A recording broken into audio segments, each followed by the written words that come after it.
శుక్లాంబరధరం విష్ణుం శశివర్ణం చతుర్భుజం ప్రసన్నవదనం ధ్యాయేత్ సర్వవిఘ్నోపశాంతయేత్.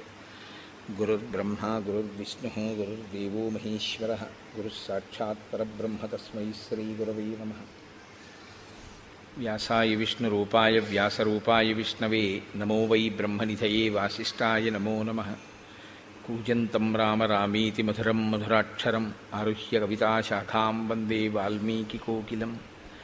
శ్రుతిస్మృతిపురాణానాం ఆలయం కరుణాలయం నమామి భగవత్పాదశంకరం లోకశంకరం. వాగర్ధావివ సంపృక్తౌ వాగర్ధప్రతిపత్తయే జగతః పితరౌ వందే పార్వతీపరమేశ్వరౌ. సూక్తిం సమగ్రేతున స్వయమేవ లక్ష్మీః శ్రీరంగరాజమహిషీమధురైకటాక్షైః వైదగ్ధ్యవర్ణగుణగుంభనగౌరవైర్యాం కండూలకర్ణకుహరాः కవయోధయంతి. హైమోర్ధ్వపుండ్రమజహన్మకుటం సునాసం మందస్మితం మకరకుండలచారుగండం బింబాధరం బహుళదీర్ఘకృపాకటాక్షం శ్రీవేంకటేశముఖమాత్మనిసన్నిధత్తాం. మనోజవం మరుతతుల్యవేగం జితేంద్రియం బుద్ధిమతాం వరిష్టం వాతాత్మజం వనరయూధముఖ్యం శ్రీరామదూతం శిరసా నమామి. ఆపదామపహర్తారం దాతారం సర్వసంపదాం లోకాభిరామం శ్రీరామం భూయో భూయో నమామ్యహం. సింధూరారుణవిగ్రహాం త్రినయనాం మాణిక్యమౌళిస్ఫురత్తారానాయకశేఖరాం స్మితముఖీం ఆపీనవక్షోరుహాం పాణిభ్యాం అళిపూర్ణరత్నచషకం రక్తోత్పలం బిభ్రతీం సౌమ్యాం రత్నఘటస్థరక్తచరణాం ధ్యాయేత్ పరేదంబికాం. హరి ఓం. పరమేశ్వర స్వరూపమైన సభకి నమస్కారం.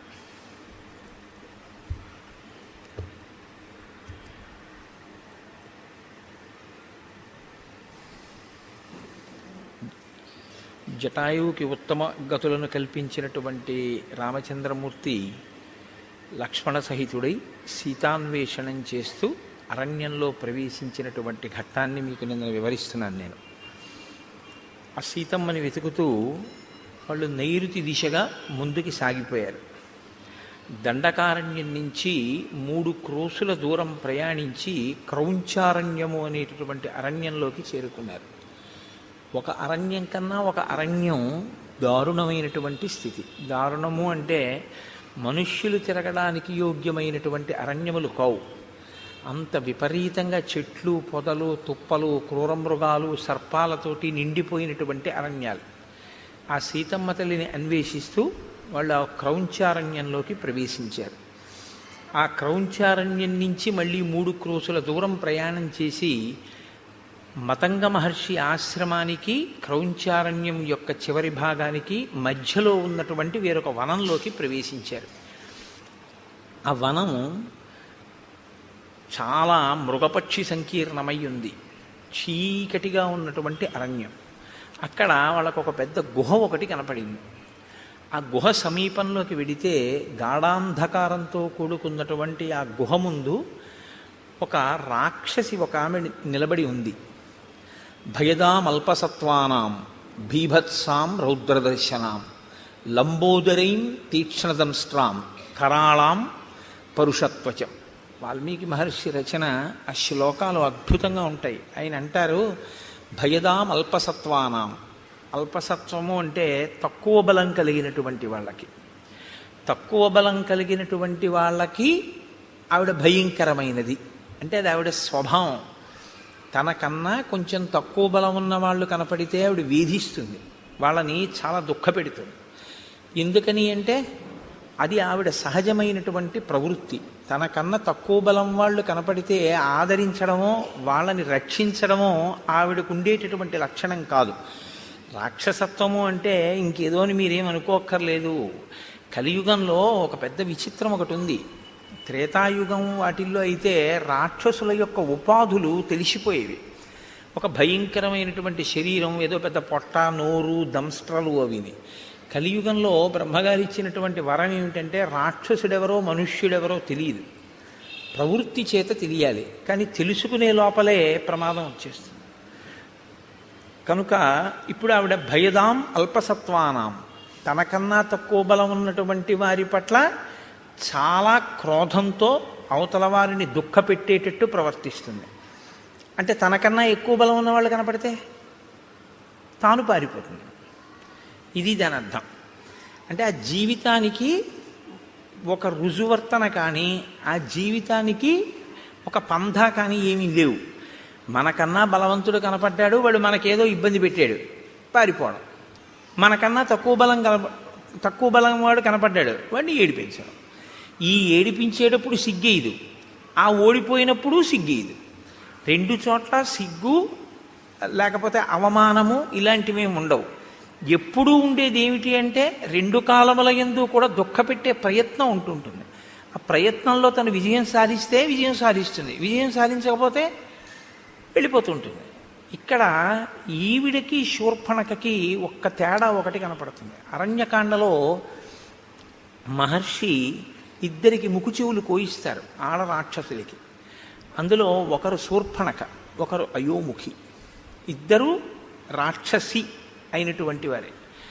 కానీ ఒకరు పగ పెంచుకునే తత్వం ఉన్నవారు, ఒకరు పగ పెంచుకోకుండా అవకాశం దొరికితే ఏడిపిస్తారు, అవకాశం దొరకకపోతే పారిపోతారు. ఒక విధంగా చెప్పాలి అంటే ఒకరికన్నా ఒకరు ప్రమాదం తక్కువ అని కానీ, ఒకరికన్నా ఒకరు ప్రమాదం ఎక్కువ అని కానీ చెప్పడం కొంచెం కష్టం. ఎందుకంటే పగ పెంచుకునే స్వభావము ప్రమాదకరమే. పగ పెంచుకోకుండా తనకన్నా తక్కువ బలవంతుడు కనపడితే ఆ తక్కువ బలవంతుడిని నిగ్రహించడం కూడా ప్రమాదకరమే కదా. ఎక్కువ బలవంతులు కదా అని చెప్పి వచ్చి వాళ్ళకి ఏమైనా వాళ్ళు వచ్చి వీళ్ళని ఇబ్బంది పెడితే వాళ్ళు అప్పటికి పారిపోతారు. పారిపోయారని జాడ్యమో సమస్య వదిలిపోయినట్టు కాదు, మళ్ళీ వస్తూ ఉంటారు. ఎప్పుడు తెలుస్తుంది తనకన్నా అధిక బలవంతుడని? తను ఓడిపోతే ఏమైనా సిగ్గుంటుందా? ఏమీ ఉండదు, మళ్ళీ వెళ్ళిపోతుంది. మళ్ళీ ఎప్పుడు వస్తుంది? మళ్ళీ ఇంకోటి దొరికితే మళ్ళీ వస్తుంది. మళ్ళీ వాడు అధిక బలవంతుడైతే మళ్ళీ వెళ్ళిపోతుంది. తక్కువ బలవంతుడైతే ఇబ్బంది పెడుతుంది. అంటే ఆ మనస్తత్వం ఎటువంటిది అంటే దానికి మార్పు అన్నది కానీ, పాఠం నేర్చుకోవడం అన్నది కానీ ఏమీ ఉండదు. సమాజంలో తాను తిరుగుతూ సమాజంలో ఉండేటటువంటి వ్యక్తులతో తాను ప్రతిరోజు సమన్వయం అవుతూ కూడా తాను ఏ పాఠాన్ని తన జీవితంలో జరిగినటువంటి సంఘటనల నుంచి నేర్చుకోకుండా ఒకే రకమైన మోసపోసిన జీవితంతో బతికేస్తూ అవకాశం దొరికినప్పుడు నేను గొప్పవాణ్ణని, అవకాశం లేనప్పుడు తను తక్కువవాణ్ణన్న బాధ లేకుండా పారిపోయేటటువంటి మనస్థితితో సరిపెట్టుకోగలిగినటువంటి స్థితి ఉన్నవాళ్ళు ఎవరైనా అయోముఖీతత్వంలోకే వస్తారు. అంతకన్నా ఇంకా కొంచెం చెప్పడం కష్టం. మీకు సమాజంలో ఇటువంటి వాళ్ళు ఉండరని మీరు అనుకుంటున్నారా? చాలామంది ఉంటారు. బలవంతుడు కనపడితే ఓడిపోతారు, వాళ్ళకేం సిగ్గు ఉండదు. నిన్ననింత మన ఎదురుగుండా వాళ్ళకి జరిగిన అవమానానికి మనం సిగ్గుపడతాం. అరే నిజంగా రేపు ఎలా తలెత్తుకు తిరుగుతాడరా, ఎలా కనపడతాడరా, మళ్ళీ ఇంత అవమానం పొందాడు నిన్న అని. ఆయన తర్వాత రోజు పొద్దున్న ఎలా వస్తాడో తెలుసా? అసలు ఆ సంఘటనే జరగనట్టు వస్తాడు ఆయన. చాలామంది ఉంటారు ఇలాగా. అంటే పేర్లు పెట్టి చెప్పడం బాగుండదు, మీరు గ్రహించగలరు.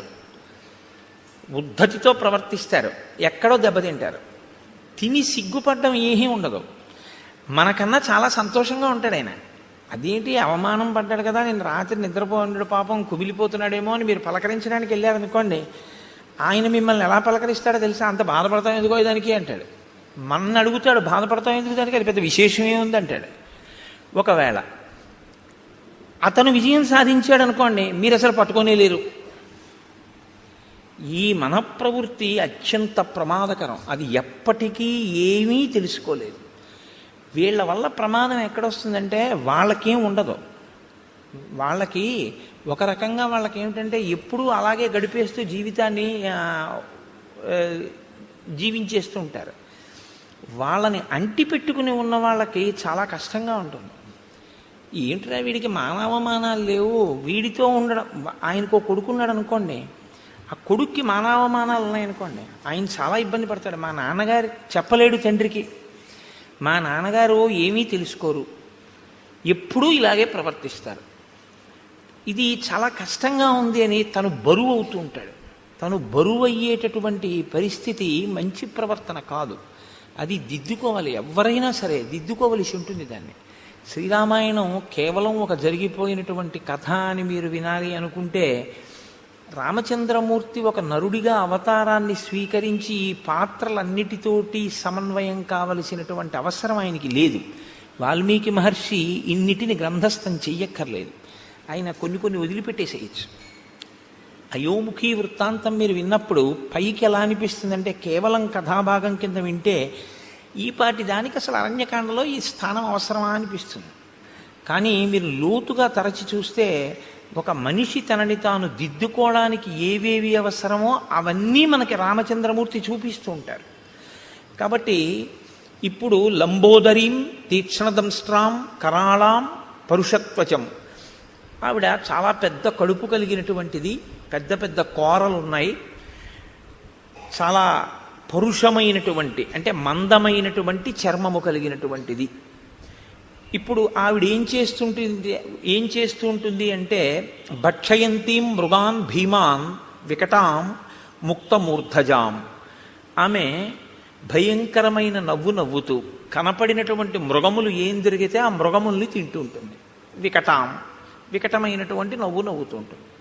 ముక్తమూర్ధజాం, కేశములు సంస్కరింపబడి ఉండవు, ఆ జుత్తంతా విరబోసుకుని ఉంటుంది. ఇది ఒక దారుణమైనటువంటి ప్రవృత్తి. నేను మన్నింపబడదను కాక, నేను రామాయణం చెప్తున్నానంతే, నేను ఇంక ఎవరిని ఉద్దేశించి చెప్పడము నా ఉద్దేశ్యం కాదు. స్త్రీ కేశపాశం కింద కట్టబడి ఉండి తీరాలి అని శాస్త్రవాక్కు. స్త్రీ కేశపాశం కింద కానీ చల్లుకుపోయి ఉంటే, విచ్చుకుపోయి ఉంటే అది దేశానికి కూడా అరిష్టం అని, అంతే, అంతకన్నా ఇంకా అక్కర్లేదు. కాబట్టి భక్షయంతి మృగాన్ భీమాన్ వికటాం ముక్తమూర్ధజాం, ఆమె జుత్తు చల్లుకుపోయి ఉంది, అదే రాక్షసీత్వము అన్న మాటకు అర్థం. అంటే తను బాగున్నానని తను అనుకుంటే చాలు, దాని వల్ల ఆ అపచారం వల్ల ఇతరులు పోయినా తను పట్టించుకోక్కర్లేదు. అహం తయోముఖీ నామ లాభస్తే తమసి ప్రియ నాథ పర్వతకూటేషు నదీనాం పులినేషు చ ఆయుష్శేషమిమం వీర త్వం మయా సహరంసిసే. ఆవిడంటుంది నా పేరు అయోముఖి. ఆవిడ దృష్టి లక్ష్మణమూర్తి మీద పడింది, రామచంద్రమూర్తి మీద పడలేదు. ముక్కు చెవులు కోయించుకునే వాళ్ళందరి దృష్టి లక్ష్మణుడి మీదే పడుతుందో ఏమో మరి. ఆవిడంది నీవే నాకు తగినటువంటి భర్తవి, అంతే. ఆవిడే నిర్ణయించేసుకుంది. శూర్పణఖ ఎలా నిర్ణయించేసుకుందో అలాగే ఆవిడ నిర్ణయించేసుకుంది. కాబట్టి ఇక నువ్వు శేష జీవితం అంతా కూడా సంతోషంగా నాతో ఆ నదుల యొక్క ఒడ్ల యందు పర్వత శిఖరముల యందు విహరిస్తూ సంతోషంగా గడుపుదువుగానివి. కాబట్టి నువ్వు నాతో సంతోషంగా గడపడం కోసం రా, మన ఇద్దరం భార్యాభర్తలమై గడుపుదాం అని ఆమె లక్ష్మణుణ్ణి పట్టుకుంది. పట్టుకుంటే ఏవ ముక్తస్తు కుపిత ఖడ్గముద్ధృత్య లక్ష్మణ కర్ణనాశే స్తనౌ చాస్య నిచకర్తారి సూదన. ఆ పట్టుకున్నటువంటి అయోముఖి యొక్క ముక్కు, చెవులు, స్తనములు వీటిని తన కత్తి పెట్టి ఆయన తెగ కోసేశాడు. తెగ కోసేస్తే ఆవిడ లక్ష్మణుణ్ణి విడిచిపెట్టేసి అరణ్యంలోకి పెద్ద రవం చేస్తూ ఏడుస్తూ నెత్తురు కారిపోతూ పరిగెత్తుకుంటూ వెళ్ళిపోయి, అంటే యుక్తాయుక్త విచక్షణ లేనటువంటి నడవడితో తాను కామిస్తే చాలు, ఇతరుల యొక్క అభిప్రాయముతో సంబంధం లేకుండా బలవంతులు కనపడితే పరాభవింపబడి, బలహీనులైతే తననుకున్న కామాన్ని చెల్లించుకుంటూ జీవితం గడపగలిగినటువంటి నీచమైన ప్రవృత్తి కలిగినటువంటి స్థితిలో ఉన్న ఒక ప్రాణి. కాబట్టి ఇక అయోముఖి ఈ కాండలో ఏం మనకు కనపడదు ఆవిడ. కాబట్టి ఆవిడ అలా ఏడుస్తూ వెళ్ళిపోయింది. ఎందుకు శ్రీరామాయణంలో ఈ పాత్ర కనపడింది అన్నదాన్ని మీరు గమనించవలసి ఉంటుంది. మొదట శూర్పణఖకి ముక్కు చెవులు తెగిపోతాయి, ఇక్కడ అయోముఖికి ముక్కు చెవులు తెగిపోతాయి. కానీ ముక్కు చెవులు తెగితే మనం ఉలిక్కి పడతాం. ఎందుకంటే శ్రీరామాయణంలో అరణ్యకాండ మొదట్లో ఒక ఆడదాని ముక్కు చెవులు ఇలా కామంతో వస్తేనే కోసిన కారణానికి సీతాపహరణం జరిగింది. ఇప్పుడు మళ్ళీ కోశాడు, ఏమవుతుందో అని అనిపిస్తుంది. కానీ ఏమవదు, అయోముఖి వెళ్ళిపోయింది. కాబట్టి ఈ రెండింటి మధ్యలో ఉండేటటువంటి తేడాని మీరు గమనించవలసి. ఆవిడది పగ, ఈవిడిది పగా ప్రతీకారము పెంచుకుని సాధించేటటువంటి మనస్తత్వం కాదు. లక్ష్మణస్తు మహాతేజా సత్వవాన్ శీలవాన్ శుచి అబ్రవీత్ ప్రాంజలిర్వాక్యం భ్రాతరం దీప్త తేజసం. మీరు శ్రీరామాయణాన్ని చదివేటప్పుడు చాలా ధర్మ సూక్ష్మములను గ్రహించవలసి ఉంటుంది. చాలా అందంగా ఉంటుంది రామాయణం. అందుకే రామాయణం జీర్ణమైతే అన్నగారిని గౌరవించే తమ్ముడు కనపడితే మీకు ఒంట్లో పులకింత వస్తుంది. లక్ష్మణస్తు మహాతేజాహ సత్వవాన్ శీలవాన్ శుచి. ఆయన రామచంద్రమూర్తితో మాట్లాడుతున్నాడు. ఎవరు? లక్ష్మణుడు. అయోముఖి పారిపోయింది, ఇద్దరూ నడుస్తున్నారు. ఇప్పుడు అకస్మాత్తుగా ఆయనకి ఏదో రాముడితో మాట్లాడాలి అని అనిపించింది. ఎలా మాట్లాడేటో తెలుసా అండి? ఇలా ఎడంచేతో రామ అని పిలిచి కూడా మాట్లాడాలంటే. కానీ ఆయన ఎలా మాట్లాడాడంటే అబ్రవీత్ ప్రాంజలిర్వాక్యం. ఆయన మాట్లాడేటప్పుడు అంజలి ఘటించి రాముడితోటి అన్నయ్య అని ఇలా నమస్కారం చేసి మాట్లాడతాడు. ఎందుకంటే చాలా చోట్ల చెప్పుకున్నాడు లక్ష్మణుడు, నేను రాముణ్ణి అన్నగా చూడను, రాముణ్ణి నా గురువుగా చూస్తాను. అందుకని ఎప్పుడూ అంత గౌరవంతోనూ ఉంటాడు. అందుకే రామాయణం బాగా అనుభవించకుండా రామాయణంలోది ఏదీ గీసే ప్రయత్నం చేయకూడదు. అలా ప్రయత్నం చేస్తే ఏమవుతుందో తెలుసా అండి? చూసిన వాళ్ళకి అలా ఉంటాయిలా ఉంది అందులో ఉన్న వ్యక్తిత్వాలు అని అనిపిస్తుంది. శబరి పళ్ళు తీసుకొచ్చి రాముడికి పెడుతుంటే రాముడు పుచ్చుకుంటుంటే రాముడు కూర్చున్న అరుగు మీద లక్ష్మణుడు ఎడంకాలు ఎత్తి పెట్టినట్టుగా ఉందనుకోండి ఒక ఫోటో. అలా ఉంటాడా ఎప్పుడైనా లక్ష్మణుడు? అవి ఏమవుతాయంటే చూసే వాళ్ళ హృదయాల్లో తప్పు భావాలు నింపుతాయి. కాబట్టి శ్రీరామాయణాన్ని జాగ్రత్తగా గమనించవలసి ఉంటుంది. గమనించకుండా చేతిలో కళ ఉండడం వేరు, రామాయణాన్ని గీయడం వేరు. రామాయణాన్ని గీయాలి అంటే రామాయణం చదివి రామాయణం గురించి కొంత అధికారం ఉండాలి. రామాయణంలో ఉండేటటువంటి వ్యక్తిత్వాలు బహు విశిష్టమైనవి. అంత విశిష్టమైనటువంటిది, అందులో అటువంటి ఘట్టాల గురించి ఏదైనా కూర్పు చేస్తే చాలా జాగ్రత్తగా ఉండాలి. కాబట్టి నేను దేన్ని దృష్టిలో పెట్టుకుని అన్నానో మీరు గమనించి ఉంటారు. కాబట్టి ఇప్పుడు అబ్రవీత్ ప్రాంజలిర్వాక్యం భ్రాతరం దీప్త తేజసం. అంజలి ఘటించి రామచంద్రమూర్తితో మాట్లాడుతున్నాడు. స్పందతే మే దృఢం బాహు ఉద్విగ్నమివ మే మనః ప్రాయశ్చాప్యనిష్టాని నిమిత్తాన్యుపలక్షయే. నేను మీతో తరచూ ప్రస్తావన చేస్తూ ఉంటాను. శ్రీరామాయణం ఒక ధర్మశాస్త్రం, శ్రీరామాయణం పరిపాలనా శాస్త్రం, శ్రీరామాయణం జ్యోతిష శాస్త్రం, శ్రీరామాయణం శకున శాస్త్రం. మీరు ఎలా చూస్తే రామాయణం మీకు అలా కనపడుతుంది కాదు. పక్షుల గురించి తెలుసుకోవాలా? రామాయణం చదవచ్చు. పర్వతాల గురించి తెలుసుకోవాలా? రామాయణం చదవచ్చు. భౌగోళిక శాస్త్రం పరిశీలనం చేయాలా? రామాయణం తెలుసుకోవచ్చు. మృగముల గురించి తెలుసుకోవాలా? శ్రీరామాయణం చదువుకోవచ్చు. మీరు ఏది తెలుసుకోవాలన్నా రామాయణం చదువుకుంటే మీకు అందులో తెలియని ఉండవు. ప్రతి శ్లోకము అమృత భాండమే. ప్రతి శ్లోకంలో మహర్షి సందేశాన్ని నింపి ఉంచుతారు. అందుకే ఆయన ఈయనతో మాట్లాడాడు అని ఆయన చెప్పరు. అలా చెప్పడం చాలా తేలిక. అలా చెప్పరు. మాట్లాడేటప్పుడు ఎలా నిలబడి మాట్లాడాడు చెప్తారు. ఒక ఆయన వచ్చాడు, ఎవరు ముందు లేచారు, ఎవరు తర్వాత లేచారు, ఎవరు ఎవరికి అర్ఘ్యం ఇచ్చారు, పాద్యం ఇచ్చారు, ఎవరు ఎవరితో ఏ ప్రశ్న వేశారు, ఎవరు ఎలా జవాబు చెప్పారు. ఒక సంఘటన అయిపోయిన తర్వాత రాముడు అన్ని లక్ష్మణుడికి చెప్తూ ఉంటాడు. రాముడు లక్ష్మణుడికి చెప్పేటప్పుడు మీరు చాలా జాగ్రత్తగా చదవాలి ఆ సర్గని. అందులో ఒక అత్యుత్తమమైనటువంటి సందేశం ఒకటి ఉంటుంది. రాముడు ఒక సర్గ చివర ఒక వ్యక్తితో తాను చూసి మాట్లాడి వెళ్ళిపోయేటప్పుడు లక్ష్మణుడితో చెప్తాడు, చూసావా లక్ష్మణ, ఇవాళ మనం ఇది చేశాం కదా, దీనివల్ల ఇది అన్నమాట ఫలితం అంటాడు. గురువుతో తిరిగేటటువంటి శిష్యుడికి అందే మహోత్కృష్టమైన ప్రయోజనం అదే. మీరు ఎన్నో శాస్త్రాలు మదిస్తే తప్ప అందనటువంటి విషయం అలవోకగా అందిపోతుంది. ఎందుచేతనంటే ఆయన అనుభవించి ఉన్నాడు, ఆయన చదివి ఉన్నాడు, ఆయన మీకు అలా అందించేస్తుంటాడు. ఆయన నడవడిని మీరు గమనిస్తుంటే చాలు, మీకు అవన్నీ అందిపోతుంటాయి, చాలా తేలిగ్గా అందిపోతుంటాయి. ఇది ఒక గురువు వెనకాతల ఉండేటటువంటి శిష్యుడికి ఎలా ఉంటుందో, ప్రాజ్ఞుడైన అన్నగారిని గురువుగా భావించి వెడుతున్నటువంటి లక్ష్మణుడికి అందుతున్న ఐశ్వర్యం అది. అది తరిగిపోని చెరిగిపోని ఐశ్వర్యం. అందుకే రాముడితో కలిసి ఉండడమే ఆయన ఐశ్వర్యం. అందుచేత లక్ష్మణుడు అయ్యాడు. కాబట్టి చూడండి, ఇప్పుడు ఆయన అంటున్నాడు, స్పందతే మే దృఢం బాహు. అన్నయ్య, నా భుజం అదురుతోంది, ఎడమ భుజం. ఎడమ భుజం పురుషుడికి అదిరితే అది అశుభ సూచన, ఏదో దుర్నిమిత్తము, జరగకూడనిది జరుగుతోంది అని. ఉద్విగ్నమివ మే మనః, నిష్కారణంగా నా మనసు తొట్టుపడుతోంది, తత్తరపడుతోంది. ఎందుకు? ఉద్విగ్నతకి లోనవుతున్నాను. కాబట్టి ప్రాయశ్చాప్యనిష్టాని నిమిత్తాన్ విపలక్షయే, ఏదో భయంకరమైనటువంటి సంఘటన, మనసుకి పరివేదన కల్పించేటటువంటి సంఘటన జరగబోతోంది అని నాకు అనిపిస్తోంది. ఇప్పుడు ఒక సంఘటన జరగబోతోంది, అదేదో చాలా క్లేశమైనటువంటి విషయమే. అందులోంచి బయటికి వస్తావా, బయటికి రావా? అది ప్రధానం. జబ్బు వచ్చింది రైతే, డాక్టర్ గారి దగ్గరికి వెళ్ళి అది చేయించుకోండి అన్నారు. చేయించుకుంటే బతుకుతానా అండి అని అడుగుతారా లేదా?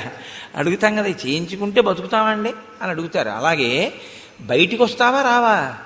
దుర్నిమిత్తం కనపడుతోంది, జరగకూడనిది జరుగుతోంది అని తెలుస్తోంది, బయటికి వస్తావా? కేవలం జరిగేది మాత్రమే చెప్తే బయటికి వస్తావో రావో చెప్పనటువంటి అసమగ్రత ఉన్నట్టు. సమగ్రత ఎప్పుడు ఉన్నట్టు?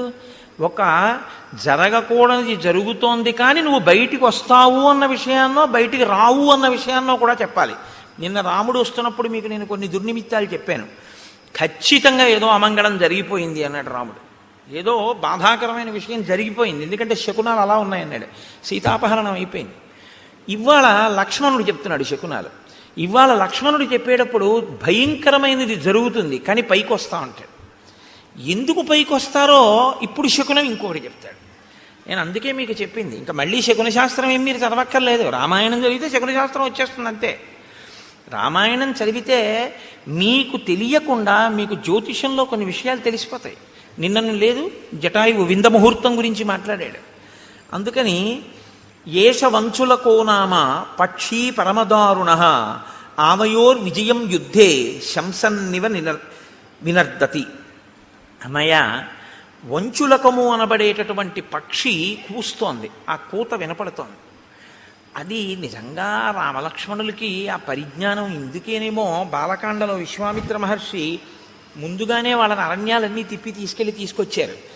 ఎదర అవసరం అవుతుంది ఈ జ్ఞానం అంతా అనుకున్నారో ఏమో ఆయన. కాబట్టి ఆయన పక్షి అరుపుని బట్టి చెప్పాడు, వంచులకము అనబడేటటువంటి పక్షి కూస్తోంది అన్నయ్య. ఆ పక్షి కూస్తే చాలా తొందరగా యుద్ధం వస్తుంది, చాలా హఠాత్తుగా వచ్చేస్తుంది యుద్ధం, కానీ ఆ యుద్ధంలో జయాన్ని పొందుతాం. కాబట్టి నాకు ఇటువంటి శకునములు కనపడుతున్నాయి అని అన్నాడు. అంతే. ఒక పెద్ద శబ్దం, ఎంత పెద్ద శబ్దం అంటే, ఆ శబ్దం ఎటువంటిది అంటే మీరు అర్థం చేసుకోవాలంటే ఒక్కటే ఉపమానం చెప్పవలసి ఉంటుంది. అంతరిక్షం వరకు ధ్వని వినపడేటట్టుగా ఒక పిడుగు పడితే ఎటువంటి ధ్వని ఉంటుందో అంత ధ్వని అక్కడ వినపడింది. అంటే ఇప్పుడు మీరు ముందు ఒక విషయాన్ని గమనించవలసి ఉంటుంది. మహర్షి హృదయం ఏమిటో తెలుసా అండి? రాముడు బాలకాండలో శివధనస్సుని ఎక్కుపెట్టినప్పుడు ధనుర్భంగం అయింది. విశ్వామిత్రుడు, రాముడు, లక్ష్మణుడు, జనకుడు తప్ప మిగిలిన వాళ్ళు ఎవ్వరూ కూడా నిలబడిన వాళ్ళు లేరు. శబ్దము అనేటటువంటిది సామాన్యమైంది కాదు. శబ్దము వేరు, ధ్వని వేరు. మీరు ఈ రెండిటికి తేడా తెలుసుకోవాలి. శబ్దము అర్థప్రతిపాదకము. శబ్దం ఎప్పుడూ కూడా అర్థంతో ఉంటుంది. ధ్వని అర్థప్రతిపాదకము కాదు. ధ్వని రాపిడి వలన రావాలని నియమం లేదు. శబ్దము రాపిడి వలన వస్తుంది ఎప్పుడైనా అంతే. శబ్దములన్నీ కూడా అర్థప్రతిపాదకములో లేదా మనస్సుకి సుఖదాయకములో అయి ఉంటాయి. అందుకే ఘర్షణ చేత పుడతాయి. నేను మీకు ఒక ఉదాహరణ చెప్పాలంటే, ఇప్పుడు నేను చెప్తున్న దాన్ని శబ్దము అనే అనవలసి ఉంటుంది. ఎందుకంటే నా మూలాధార చక్రం దగ్గర నుంచి లాగబడినటువంటి వాయువు అనేక చక్రాలకి తగులుతూ పైకి వస్తుంది. పైకి వచ్చేటప్పుడు ఒరిపిడి చెందుతుంది, రాసుకుంటుంది. చిట్ట చివర నా యొక్క ఆ స్వరపేటిక దగ్గరికి వచ్చేటప్పటికి ఆ వాయువు బాగా రాపిడి చెంది ఉరుసుకుని అక్షరములుగా, పదములుగా, వాక్యములుగా మారి నా నోటి వెంట బయటికి వస్తూ ఉంటుంది. ఉరిపిడి చేత పైకి వస్తుంది. నేను ఒక వయలిన్ వాయించాను అనుకోండి, చేతితో ఒక తాడు ఉన్నటువంటి పరికరం లాంటి దాన్ని పట్టుకుని తీగల మీద లాగితే ఆ ఒరిపిడికి ధ్వని వస్తుంది. ఒక వీణని గోటితో పెనగితే ధ్వని వస్తుంది. అలా మీకు ఎప్పుడైనా సరే ఒరిపిడి వలన వస్తే, అంటే ఘర్షణ వలన పుడితే దాన్ని శబ్దము అంటారు. ఇప్పుడు ఆ శబ్దం ఏం చేస్తుంది? అందుకే వేదరాశికి శబ్దరాశి అని పేరు. అర్థ ప్రతిపాదకమై దానికి ఏదో ఒక ప్రయోజనం ఉంటుంది. ప్రయోజనం లేనిది అనుకోండి, దానికి ఏమిటి అంటే మీరు చెప్పలేరు అనుకున్నప్పుడు దాన్ని శబ్దం అనకూడదు, ధ్వని అనాలి. పిల్లాడు ఆడుకుంటూ ఉంగా అన్నాడు అనుకోండి, దానికి అర్థం ఏంటి చెప్పండి అన్నారు అనుకోండి, ఏం చెప్తారు? ఉంగా అన్నాడు పిల్లాడు, చంటి పిల్లాడు. ఏమయ్యా నువ్వు రామాయణం చెప్పావు కదా, దీనికి అర్థం చెప్పన్నారు అనుకోండి, ఎవరు చెప్తారు దానికి? అప్పుడు దాన్ని ఏమనాలంటే ధ్వని అన్నారు. అంటే దానికి ఒక అర్థం ఏం ఉండదు. అర్థం లేకుండా చేయబడేటటువంటిది ఏది ఉంటుందో దానికి మీరు ఏ అర్థము చెప్పడం కుదరదో వాటికి ధ్వనులని పేరు. కాబట్టి ఇప్పుడు ఏర్పడినది శబ్దమా ధ్వన అంటే యథార్థమునకు పెద్ద ధ్వని అని మీరు అనవలసి ఉంటుంది. ఎందుకంటే దానికి ఒక అర్థం లేదు. కానీ ఒక పిడుగు నేల మీద పడితే ఆ శబ్దము, ఆ ధ్వని అంతరిక్షం వరకు వినపడితే ఎంత ధ్వని ఉంటుందో అంత ధ్వని ఉంది. ధ్వనికి ఉండేటటువంటి లక్షణం ఏమిటో తెలుసా అండి? ధ్వనికి కానివ్వండి, శబ్దమునకు కానివ్వండి, ప్రాణాలు పొయ్యగలదు, ప్రాణాలు తీయగలదు. ఈ రెండూ ఉంటాయి. ఎందుకో తెలుసా అండి? ఒక్కొక్కసారి ప్రాణం పోస్తుంది, ఒక్కొక్కసారి ప్రాణం తీసేస్తుంది. మీరు చూడండి, నిశ్చేష్టుడైపోయాడు అనుకోండి ఎవరో, మీరు వెళ్ళి ఏ తప్పట్లు కొట్టడమో ఏదో చేస్తే స్పృహలోకి వస్తారు, తీసుకొస్తుంది, దానికి ఆ శక్తి ఉంటుంది. శబ్దము మిమ్మల్ని జ్ఞానవంతుల్ని చేస్తుంది. లేకపోతే వినడం ఎందుకండి? వినడం వల్ల ఏదో మీకు తెలుస్తుందని కదా వింటూ ఉంటారు. అదే శబ్దము చాలా తీవ్ర స్థాయిలో వచ్చిందనుకోండి, మనిషి ప్రాణం వదిలిపెట్టేస్తాడు. అందుకే పిడుగు పడితే పిడుగు యొక్క ధ్వనికి భవనములు కింద పడిపోతూ ఉంటాయి. అక్కడ ఉన్నటువంటి జీవరాశి, చెట్లు కూడా నేల కొరిగిపోతాయి. ఎందుకని అంటే ఆ శబ్ద ప్రకంపనలు, ధ్వని ప్రకంపనల యందు శక్తి తరంగములు ఉంటాయి. దీన్ని మొట్టమొదట ప్రతిపాదించిన వాళ్ళు ఎవరంటే, భారతదేశంలో ఆర్షధర్మంలో ఋషులు ప్రతిపాదించి కదలిక ఉన్న ప్రతిదాన్ని శక్తి స్వరూపంగా భావన చేశారు మన వాళ్ళు. అందుకే శబ్ద బ్రహ్మమయీ చరాచరమయీ జ్యోతిర్మయీ వాంగ్మయీ తత్వాతీతమయీ నిరంజనమయీ అని అమ్మవారిని స్తోత్రం చేశారు. అమ్మవారిని స్తోత్రం చేశారు అంటే మీరు ఒకటి గుర్తుపెట్టుకోవాలి, కదులుతున్నది ఏదైనా శక్తిగా భావన చేశారు. కదిలి కదిలి ఇక కదలవలసిన అవసరం లేని రీతిలో నీలో నువ్వు అనుభవించవలసిన ఆనందాన్ని శివుడిగా సంకేతించారు. కాబట్టి ఇప్పుడు శివశక్తులు రెండూ ఎప్పుడూ కలిసే ఉంటాయి. ఈ రెండిటిని మీరు వేరు చేసి చూడడం అనేటటువంటిది ఎప్పుడూ కుదరదు. అందుకే ఈ ప్రపంచమంతా కూడా పరమశివ తాండవ పార్వతీ లాస్య స్వరూపము అన్నారు శంకరాచార్యులు వారు. లాస్యం అంటే భావం, తాండవం అంటే కదలిక. మీరు చూడండి, మీకు ఈ ప్రపంచమంతా శివస్వరూపంగా, మంగళస్వరూపంగా చూడడం ఎలాగా అంటే దానికి ఆ దృష్టికోణాన్ని శంకరులు అందించారు. అందుకని వారు జగద్గురువులు అయ్యారు. కదలకుండా ఉండదు. ఇప్పుడు నేనేదో మాట్లాడుతున్నాను, కదులుతూ ఉంటాను. కదలిక తాండవం శివస్వరూపం. ముఖమునందు భావ ప్రకటనము అమ్మవారు లాస్యం. ఒక ఆయన నవ్వుతూ ఉంటాడు, ఒక ఆయన విచారంగా ఉంటాడు, ఒక ఆయన సంతోషంగా ఉంటాడు, ఒక ఆయన హాస్యం ఆడుతూ ఉంటాడు. మీరు అలా వెడుతూ చూస్తుంటే రకరకాల భావనతో ఉంటారు. అందరూ ఒక్కలా ఉండరు. ఇన్ని భావనలు అమ్మవారు, ఇన్ని కదలికలు ఈశ్వరుడు. కదలిక భావన కలిసే ఉంటాయి ఎప్పుడు. చూడండి, కలిసే ఉంటాయి అనేటప్పటికీ నేనేమన్నాను, ఇలా అన్నాను.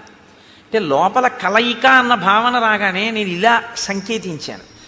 ఈ భావన, ఈ కదలిక రెండు ఒకదాన్నొకటి అనుసరించడం. వాగర్ధావివ సంపృక్తవు వాగర్ధ ప్రతిపత్తయే జగత పితరవు వందే పార్వతీ పరమేశ్వరవు. వాళ్ళిద్దరి స్వరూపమై ఈ జగత్తంతా ఉందయా. పార్వతీ పరమేశ్వరులు ఈ లోకమంతా నిండి ఉన్నారు. నువ్వు అలా చూడగలిగితే జగత్తు తాండవ లాస్య స్వరూపము అని. కాబట్టి దాన్ని వాల్మీకి మహర్షి ఎందుకండి అంత గొప్పగా ఆ విషయం కూడా మాట్లాడడం అంటే, అది ఇంకొకడు వింటే చచ్చుండివాడు. తట్టుకోగలిగారు అంటే ఇప్పుడు దాని మూలస్థానమును కూడా ఛేదించగలిగినటువంటి పరాక్రమవంతులు. చెవికే అంత బలం ఉంటే చేతులకి ఎంత బలం ఉండాలి? కాబట్టి ఇప్పుడు మూలస్థానాన్ని ఛేదించగలరు. ఇది రామచంద్రమూర్తి యొక్క, లక్ష్మణుని యొక్క వీర్యము, పరాక్రమము. మీతో నేను చాలా మార్లు మనవి చేస్తున్నాను, వీర్యం అన్న మాటకు అర్థం అదే. ఎదుట వస్తున్నటువంటి ఎదిరింపునకు లేదా తనతో తలపడుతున్నటువంటి స్థితిలో ఉన్న ఎదురుగుండా కనపడుతున్నటువంటి ప్రతిద్వంద్వియందు లోపల తాను చెక్కు చెదరక ఎదుటివాడిని చెక్కు చెదిరిపోయేటట్టు చెయ్యగలిగినటువంటి ప్రజ్ఞకి వీర్యమని పేరు. ఇది లోపల నిబిడీకృతమై ఉంటే పరాక్రమం అని పేరు. కాబట్టి ఇప్పుడు ఈ వీర్య పరాక్రమములు ఉన్నవారు కాబట్టి అందుకని అడిగారు వాల్మీకి మహర్షి, కోన్వస్మిన్ సంప్రదంలోకే గుణవాన్ కశ్చ వీర్యవాన్ ధర్మజ్ఞశ్చ కృతజ్ఞశ్చ సత్యవాక్యో దృఢవ్రత చారిత్ర్యేణ చ కోయుక్త సర్వభూతేషు కోహిత విద్వాన్ కః కస్సమర్థశ్చ కశ్చైక ప్రియదర్శన ఆత్మవాన్ కో జితక్రోధో ద్యుతిమాన్ కో ననసూయక. ఇన్ని ప్రశ్నలు వేయడానికి కారణం అదే. కాబట్టి ఇప్పుడు వారు ఆ ధ్వనిని విని వాళ్ళు ఏమనుకున్నారంటే ఇంత పెద్ద ధ్వని ఎక్కడి నుంచి వచ్చింది అని ఆశ్చర్యపోయారు. వారు ఆశ్చర్యపోయే లోపలే వారికి ఎదురుగుండా ఒక స్వరూపం ఒకటి కనపడింది, ఒక పెద్ద ఆకారం ఒకటి కనపడింది. ఆకారము అన్న మాట నేను ఎందుకు అనవలసి ఉంటుందంటే, చూడగానే గుర్తుపట్టగలిగితే ఇది బలానా అని గుర్తుపట్టగలిగారు అనుకోండి, మీ ప్రజ్ఞకు అందుతోంది అని గుర్తు. ఇలా చూస్తే మనిషి అన్నాను అనుకోండి, నా ప్రజ్ఞకు అందింది. జింక నా ప్రజ్ఞకు అందింది, లేడి నా ప్రజ్ఞకు అందింది, సర్పము నా ప్రజ్ఞకు అందింది. అసలు అటువంటి రూపు లోకంలో ఎక్కడా వర్ణింపబడలేదు, తాను చూడలేదు. నేను చూడకపోవచ్చు కానీ విన్నాను అనుకోండి తెలుస్తుంది. ఒక హంస నేను చూడలేదు కానీ హంస కనపడింది, ఇది హంస అనుకుంటానండి అంటాను. మళ్ళీ ఇదో విచిత్రం తెలుసా అండి, నామం ఉంటే రూపం ఉంటుంది, రూపం ఉంటే నామం ఉంటుంది, నామం రూపం కలిస్తే మాయ అవుతుంది. అదే విచిత్రం. శంకర భగవత్పాదుల యొక్క ప్రతిపాదనంతా దీని మీదే ఆధారపడింది. నామం ఉంటే రూపం ఉంటుంది, రూపం ఉంటే నామం ఉంటుంది. కోటేశ్వరరావు గారు అన్నారనుకోండి, మీకు వెంటనే నా రూపం మీ మనసులో అలా లీలగా కదులుతుంది. చూస్తున్నారుగా చాలా రోజుల నుంచి. కోటేశ్వరరావు అనబడేటప్పటికీ నేను ఇలా వస్తూ ఉంటే ఆ కోటేశ్వరరావు వస్తున్నారు అంటారు. అంటే నా రూపాన్ని నామంతో గుర్తిస్తారు.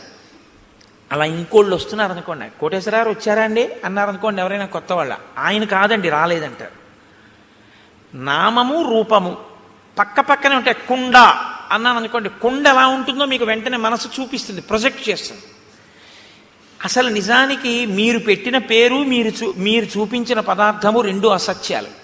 దాన్ని కుండ అనకుండా కర్ర అని కొత్తగా పేరెడుతున్నానన్నా దానికి ఏం అభ్యంతరం ఏమి ఉండదు. రెండు, అది మట్టి యొక్క వికారం, అది అసలు నిజానికి దాని సత్యం అది కాదు. సరే, ఇప్పుడు నేను మళ్ళీ శాంకర సిద్ధాంతం మాయాది కాదు కానీ నామరూపములు అదొక గమ్మత్తు. కాబట్టి మనసుకి ఉండేటటువంటి పరిమితి ఏమిటంటే, తను వినన్నా ఉండాలి, తను చూసన్నా ఉండాలి. విని కాని చూసి కాని ఉంటే ప్రాణిని గుర్తిస్తుంది. ఇప్పుడు రామలక్ష్మణులు ఇద్దరు ఏమిటి అలా ఉన్నాడన్నారు అనుకోండి, రామలక్ష్మణులు కూడా ఎన్నడూ ఊహించలేదన్నమాట. అటువంటి ప్రాణి ఒకటి లోకంలో ఉంటుంది అని రామలక్ష్మణులు ఊహించలేదు. వీళ్ళిద్దరు ఎటువంటి వాళ్ళు, వంచులకము కూస్తోందని చెప్పగలిగిన వాళ్ళు. పిట్ట అరుపుకి మనం ఎంత తేలిగ్గా చెప్తామో కాకి అరుస్తోందని రామలక్ష్మణుల అరణ్యంలో పిట్టల కోతలు అంత బాగా చెప్తారు. అన్ని మృగాలు చెప్తారు వాళ్ళు. అటువంటి వాళ్ళు ఆ ఎదురుగుండా ఉన్న ప్రాణిని గుర్తించలేకపోయారు. ఇది విరూపము అన్న పేరు. అంటే అసలు ఎవరు ఊహించనంత వికృతంగా ఉంటుంది. కాబట్టి ఇప్పుడు అది మనసుకి ఖేదము కల్పించవచ్చు, ఒక్కొక్కసారి ఉల్లాసమును కల్పించవచ్చు, రంజకత్వం ఉంటే అందులో. కాబట్టి ఇప్పుడు వాళ్ళిద్దరూ దూరంగా ఉన్న ప్రాణి వంక చూశారు. వెంటనే మహర్షి ఏం చేస్తారంటే దాన్ని ముక్కలు కింద విరవకుండా చూపించేస్తారు. అది ప్రజ్ఞ, కవి యొక్క ప్రజ్ఞ మీరు చూడాలి. ఎందుకో తెలుసా అండి, ఆయన రాముడి కళ్ళల్లోంచి ఘంటం కదులుతుంది. ఇప్పుడు రాముడు చూస్తున్నాడు. రాముడు చూసేటప్పుడు ఆ చూపు చకచక నడిచేస్తుంది అంతే. ఎలా చూశాడు అన్నది పైనుంచి కింద వరకు ఆ ప్రాణి ఎంత విచిత్రంగా ఉందో చూస్తారు. అంతేగాని సగం చెప్పి మళ్ళీ ఎటో చూసి చెట్టు చెప్పి మళ్ళీ ఇది చెప్పి అలా ఉండదు. ఆ రచనలో ప్రజ్ఞ, వాల్మీకి మహర్షి ఘంటం రాముడి కన్నులను బట్టి కదులుతోంది. ఇప్పుడు ఆయన రాముడిలో ప్రకాయ ప్రవేశం చేసి ఆ ఎదురుగుండా ఉన్నటువంటి రాక్షసుణ్ణి చూసి ఘంటాన్ని కదుపుతున్నారు. మీరు శ్రీరామాయణాన్ని బహుభంగిమల చూడవలసి ఉంటుంది. ఎందుకంటే వాల్మీకి మహర్షి తరువాత కవులకు ఆదర్శం అయ్యారు. కాళిదాసాది మహాకవులు కూడా వాల్మీకి మహర్షినే అనుసరించారు. కాబట్టి వివృద్ధం అశిరోగ్రీవం కబంధముదరే ముఖం అగ్నిజ్వాలానికాశేన లలాటస్థేన దీప్యత మహాపక్ష్మేణ పింగేన విపులేనాయతేన చ ఏకేనోరసి ఘోరేణ నయనే నాశుదర్శిన మహాదంష్ట్రోపపన్నం తల్లేలిహాసం మహాముఖం భక్షయంతం మహాఘోరాన్ రుక్షసింహ మృగద్విపాన్ ఘోరౌ భుజౌ నికుర్వాణం ఉభౌ యోజనమాయతౌ.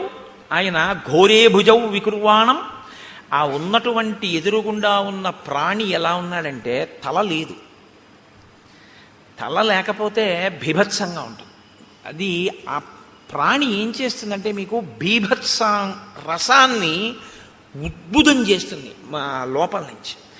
ఎదురుగుండా ఉన్న ప్రాణి తలకాయతో ఉందనుకోండి పర్వాలేదు, ఓ చెయ్యి లేకపోతే మీరు చూడడం కొంచెం తేలిక, ఒక కాలు పోతే మీరు చూడడం తేలిక, తల లేకపోతే మీరు వెంటనే అంటారంటే అయ్య బాబోయ్ అంటారు, చూడలేరు. ఇప్పుడు ఆ ఎదురుగుండా కనపడుతున్న ప్రాణికి తలకాయ లేదు, ఆ ప్రాణికి కాళ్ళు లేవు. తలకాయి లేదు, కాళ్ళు లేవు. పోనీ తలకాయి కాళ్ళు లేకుండా అలా ఉందా ప్రాణి? అలా లేదు. అదొక విచిత్రమైనటువంటి స్థితిలో ఉంది. అశిరోగ్రీవం, దానికి కంఠం లేదు, తలకాయి లేదు. కానీ కబంధముదరే ముఖం, ఇక్కడ పొట్ట దగ్గర ఉంది ముఖంలాగా, ఈ ఛాతీ మీద లలాట భాగం ఉంది, ఇక్కడ ఉదురుంది, ఈ కింద ఒక పెద్ద కన్నుంది, ఆ కన్ను మీద ఒక పెద్ద రెప్ప ఉంది, ఆ రెప్పకి పచ్చటి వెంట్రుకలు పొడుగ్గా ఉన్నాయి. ఆ కన్ను ఎత్తి చూస్తే అగ్ని జ్వాల ఎలా ఉంటుందో అలా ఉంది ఆ కన్ను, ఎర్రగా. అటువంటి కన్ను ఇక్కడ పెట్టుకుని ఉంది ఆ ప్రాణి, ఇక్కడ గుండెల మీదకు ఉంది. పొట్టలోకి, పొట్ట మీద నోరుంది దానికి. దానికి కాళ్ళు లేవు కాబట్టి అది కదలలేదు, అది అలా కూర్చునుంది. కానీ దానికి యోజనం దూరం వరకు వెళ్ళగలిగినటువంటి దీర్ఘబాహువులు ఉన్నాయి. ఇప్పుడు అది ఏం చేస్తోందంటే ఎంత దూరమైనా సరే దానికి ఉన్నటువంటి కళ్ళతో చూస్తూ ఉంటుంది. నయనే నాశుదర్శిన అంటే ఒక్క కన్నే అయినా ఎంత దూరమైనా అది చూడగలదు కానీ లేచి వెళ్ళలేదు, గమనం లేదు. దానికి గమనం లేదు కాబట్టి అది ఏం చేస్తుందంటే చెయ్యి చాపుతుంది, చాపి తడుగుతుంది ఇలాగా. అంటే అది ఎటిళ్ళిందో ఇలా ఇలా తడుగుతుంది, తడివి పట్టుకుంటుంది. అది ఏనుగు కానివ్వండి, పులి కాని, సింహం కానీ ఏదైనా సరే పట్టుకోగలిగినటువంటి చేతులు దానివి. ఎంత దూరం? ఇక్కడి నుంచి ఒక యోజనం దూరం వరకు ఉంటాయి చేతులు, దాంతో పట్టుకుంటుంది. పట్టుకుని ఈడుస్తుంది ఆ ప్రాణుల్ని. ఆ ఈడ్చి ఆ ఆకర్షంతం వికర్షంతం అనేకాన్ మృగయూధపాన్ స్థితమావృత్య పంధానం తయోర్భ్రాతోహో ప్రపన్నయోహో. అది వాటిని పట్టుకుని ఈడుస్తుంది ఇలాగా. అది నిజంగా మహర్షి ఒక లైవ్ టెలికాస్ట్ అండి, అది నిజంగా అద్భుతం. ఎందుకంటే పట్టుకుని ఇలా ఎత్తడం కొన్ని ప్రాణుల లక్షణం, ఏడ్వడం కొన్ని ప్రాణుల లక్షణం. మీరు చూడండి, ఉత్తమమైనటువంటి సంస్కారం ఉన్న ప్రాణులు కొన్ని ఉంటాయి. చాలా ఉత్తమ సంస్కారం ఉన్న ప్రాణులు అని గుర్తేమిటో తెలుసా అండి? చేతితో పట్టుకుని ఎత్తి తింటాయి. అవి లోకంలో 1 మనుష్యుడు, 2 కోతి, 3 ఏనుగు. వేదంలో మంత్రాన్ని నేను చెప్తున్నాను ఇప్పుడు మీకు చెప్పేది. చాలా ఉత్తమ సంస్కారంతో ఈశ్వరుడు సృష్టించిన ప్రాణి అని గుర్తేమిటంటే చేతితో తింటుంది. ఏనుగు ఎత్తి తొండంతో నోట్లో పెట్టుకుంటుంది, కోతి అరటిపండుని ఎత్తి నోట్లో పెట్టుకుంటుంది, మనిషి పదార్థాన్ని ఎత్తి చేత్తో తింటాడు. ఈడ్చి తినేటటువంటివి, క్రౌర్యం ఉన్నటువంటివి ఈడ్చి తీసుకెడతాయి. ఒక పులి ఉందనుకోండి, ఓ జింకని కొట్టి ఆ పంజాతో పట్టుకుని, నోటితో పట్టుకుని భూమి మీద ఈడుస్తూ తీసుకెళ్తుంది. ఈడ్చి తీసుకెళ్ళి అది నెత్తురోడిపోతూ బాధపడిపోతూ ఆ దెబ్బకి నెత్తురోడిపోయి అరుస్తుంటే ఈడ్చుకుంటూ తీసుకెళ్ళి కింద పెట్టి తన పంజా కింద తొక్కి పెట్టి నోటితో పీకుతుంది మాంసఖండాన్ని. అది క్రౌర్యానికి పరాకాష్ఠ. సాత్విక బుద్ధికి పరాకాష్ఠ ఏమిటంటే చేతితో ఎత్తి తినడం అనేటటువంటి అలవాటు ఉంటుంది. మహర్షి అంటున్నారు ఆకర్షంతం వికర్షంతం, పట్టి ఈడుస్తాడు అన్నారు. అక్కడ పట్టి అలా ఎత్తి ఇలా తేడు, ఇలా ఈడుస్తూ ఉంటాడు. ఎందుకనంటే ఏడ్చడంలో ఉంది ఆ పైశాచిక భావన, ఆ క్రౌర్యం ఉంది అందులో. అంటే అసలు ఉండడమే విచిత్రం, ఆ తినడము విచిత్రం. అంటే ఎంత క్రౌర్యం కలిగినటువంటి ప్రాణో, ఎంత విచిత్రమైన ప్రాణో మీరు ఊహించవలసి ఉంటుంది. ఇంత ఘోరంగా అయినటువంటి స్వరూపం ఎలా వచ్చింది, ఎందుకు వచ్చిందన్న ఆలోచన ఒకటి మీకు వెంటనే రావాలి. ఇది చాలా ప్రధానం రామాయణంలో. అది ఎందుకు వచ్చింది అన్నది మీరు తెలుసుకుంటే అలా మనం రాకుండా ఉండడానికి అవకాశం దొరుకుతుంది కదా. అందుకని ఇప్పుడు దాని వంక చూశారు ఇద్దరు. చూసేటప్పటికి అది వీళ్ళిద్దరిని పట్టుకుని ఇద్దరిని ఈడ్చేసింది దగ్గరికి. ఈడ్చేసి మీరు నాకు ఈశ్వరుడు ఇచ్చిన ఆహారం తినేస్తానని నోట్లో పడేసుకోవాలి కదా. మనకైతే ఇక్కడ, దానికి ఇక్కడే. కాబట్టి ఆ ఈడ్చి తెచ్చి లోపల పడేసుకోవడానికి సిద్ధపడుతోంది. వెంటనే లక్ష్మణుడు అన్నాడు, అన్నయ్య దీన్ని మనం ఉపేక్షించకూడదు, ఈ ప్రాణిని మనం చంపకూడదు అన్నాడు. నిజంగా శ్రీరామాయణం ధర్మశాస్త్రం అద్భుతం. అందుకు మహర్షి ప్రతి చిన్న విషయాన్ని కూడా రచనలో చూపిస్తారు. నిశ్చేష్టానాం వధో రాజన్ కుచ్చితో జగతీపతే క్రతు మధ్యోపనీతానాం పశూనామివ రాఘవ. లక్ష్మణుడు అంటున్నాడు, కదలిక లేని ప్రాణిని చంపకూడదు. ఎందుకంటే అది పారిపోవడానికి అవకాశం ఏది? పారిపోవడానికో, వెన్నిచ్చి పారిపోవడానికో, నీ మీద కలియబడ్డానికో దానికి అవకాశం ఉంటే నీ వీరత్వం చంపాలి. కదలలేని దాన్ని చంపడం ఏమిటి? బళిబళి మా బావ బల్లెమ్ము చేబూని పుల్లాకు తూట్లుగా పొడవలేదే అన్నట్టు కదలలేని ప్రాణిని చంపడం ఏంటి? కాబట్టి అన్నయ్య మనం చంపకూడదు దీన్ని. ఎంత ధర్మం అండి! ఇంకోడైతే ఈ ధర్మం కదో కాపాడింది, అందుకు కాదు అన్నాడు మారీచుడు. రామో విగ్రహవాన్ ధర్మ అన్నాడు. అప్పుడు కూడా ఇలా ఉన్నాడు. బాబా ఇదేమిటి అంటే బుద్ధి వెంటనే స్వస్థతను తప్పి చంపేవతల వారేద్దాం అందరు. వాళ్ళు బాగా ఆలోచిస్తారు, ప్రతి దాన్ని ధర్మం కోణంలో చూస్తారు. అక్కడ ఎవరున్నారండి చంపేస్తే? చంపేశారనుకోండి ఇద్దరు కలిసి, పోన్లే అన్నయ్య ఎవరు చూడొచ్చారు అనొచ్చు.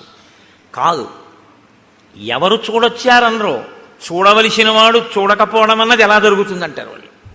ఇది ధర్మావలంబనకి కారణం.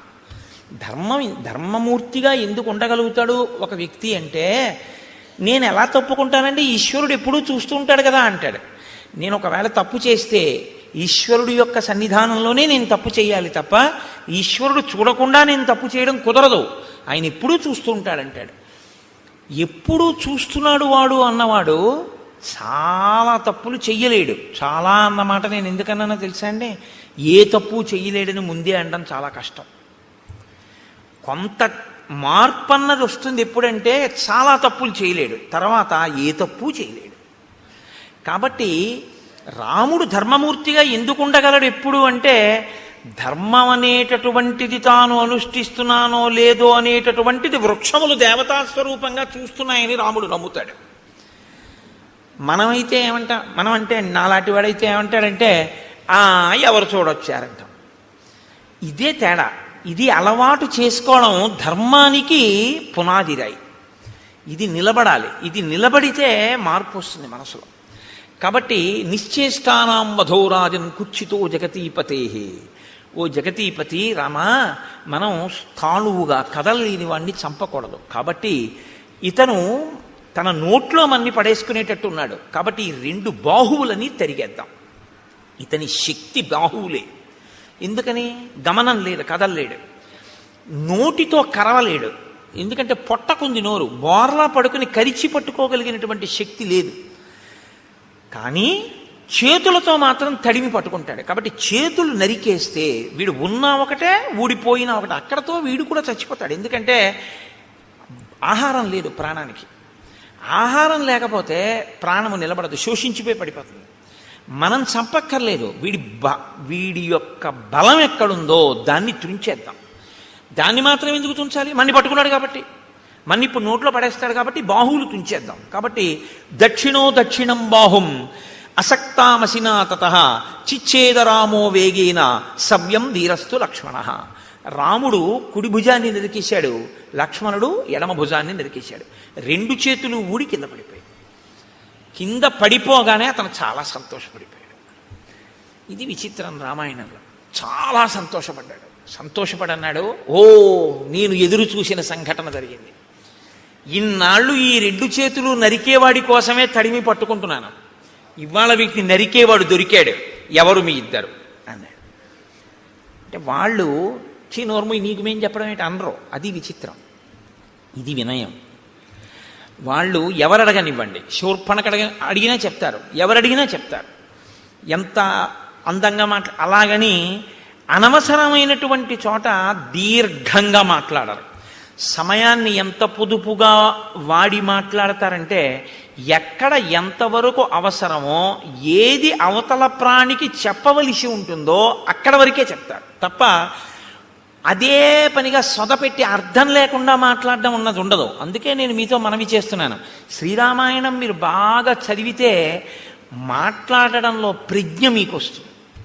ఎవరితో ఎలా మాట్లాడాలి, ఎంత మాట్లాడాలి, ఇవి బాగా అలవాటు అవుతుంది. అసలు మనిషి పాడైపోయేది అందుకే కదండి. అక్కర్లేని మాటలన్నీ మాట్లాడడం వల్లే పాడైపోతుంటాడు. కాబట్టి అయమిక్ష్వాకుదాయాదో రామో నామ జనైశ్రుత అస్యై వారజం విద్ధి భ్రాతరం మాం చ లక్ష్మణం. నేను అయమిక్ష్వాకుదాయాదో రామో నామ జనైశ్రుత, ఈయన మా అన్నగారు రామచంద్రమూర్తి. అస్యై వావరజం విద్ధి, నేను ఆయన తమ్ముణ్ణి. భ్రాతరం అంచ లక్ష్మణం, నేను ఆయన తమ్ముణ్ణి, నన్ను లక్ష్మణుడు అంటారు. అస్య దేవ ప్రభావస్య వసతో విజనేవనే రక్షసాపహృతా పత్ని యామిచ్చంతా విహాగతౌ. మా అన్నగారి పత్ని, నా వదినగారైనటువంటి తల్లిని ఒక రాక్షసుడు అపహరించాడు. ఆవిడ్ని వెతుక్కుంటూ మేము ఈ అడవిలో తిరుగుతున్నాం. నువ్వెందుకు ఇలా ఉన్నావు అని అడిగాడు. ఇప్పుడు తామెవరో సత్యం చెప్పి నువ్వెవరు, అంతేగాని కైకమ్మ, దశరథుడు, వరాలు అయిన చోట కాంచోట అన్ని చోట్ల వాళ్ళు మాట్లాడరు. ఇప్పుడు ఆయన అన్నాడు, పురారామ మహాబాహో మహాబల పరాక్రమ రూపమాసీన్మమాచింత్యం త్రిషు లోకేషు విశ్రుతం యథా సోమస్య శక్రస్య సూర్యస్య చ యథా వపుః. ఎంత అందంగా మాట్లాడాడు. 2 చేతులు తెగిపోయిన తర్వాత అన్నాడు, రామా మహాబాహో, గొప్ప చేతులున్నవాడా, ఈ చేతులు నరికినవాడా, మహాబల పరాక్రమ, గొప్ప బలపరాక్రమములున్నవాడా, నేను ఒకప్పుడు చాలా అందమైనటువంటి వాణ్ణి. 3 లోకములలో నా అంత అందగాడు లేడు. యథా సోమస్య శక్రస్య, సోముడి అందం ఎటువంటిదో, శక్రుడంటే ఇంద్రుడి యొక్క అందం ఎటువంటిదో, సూర్యుని యొక్క తేజస్సు ఎటువంటిదో అటువంటి శరీరము కలిగినటువంటి వాణ్ణి నేను. అంటే శరీరమునకు అందము, శరీరమునకు కాంతి అన్నీ ఉన్నవాడు. అందుకని అటువంటి ఉపమానాలు వేశారు.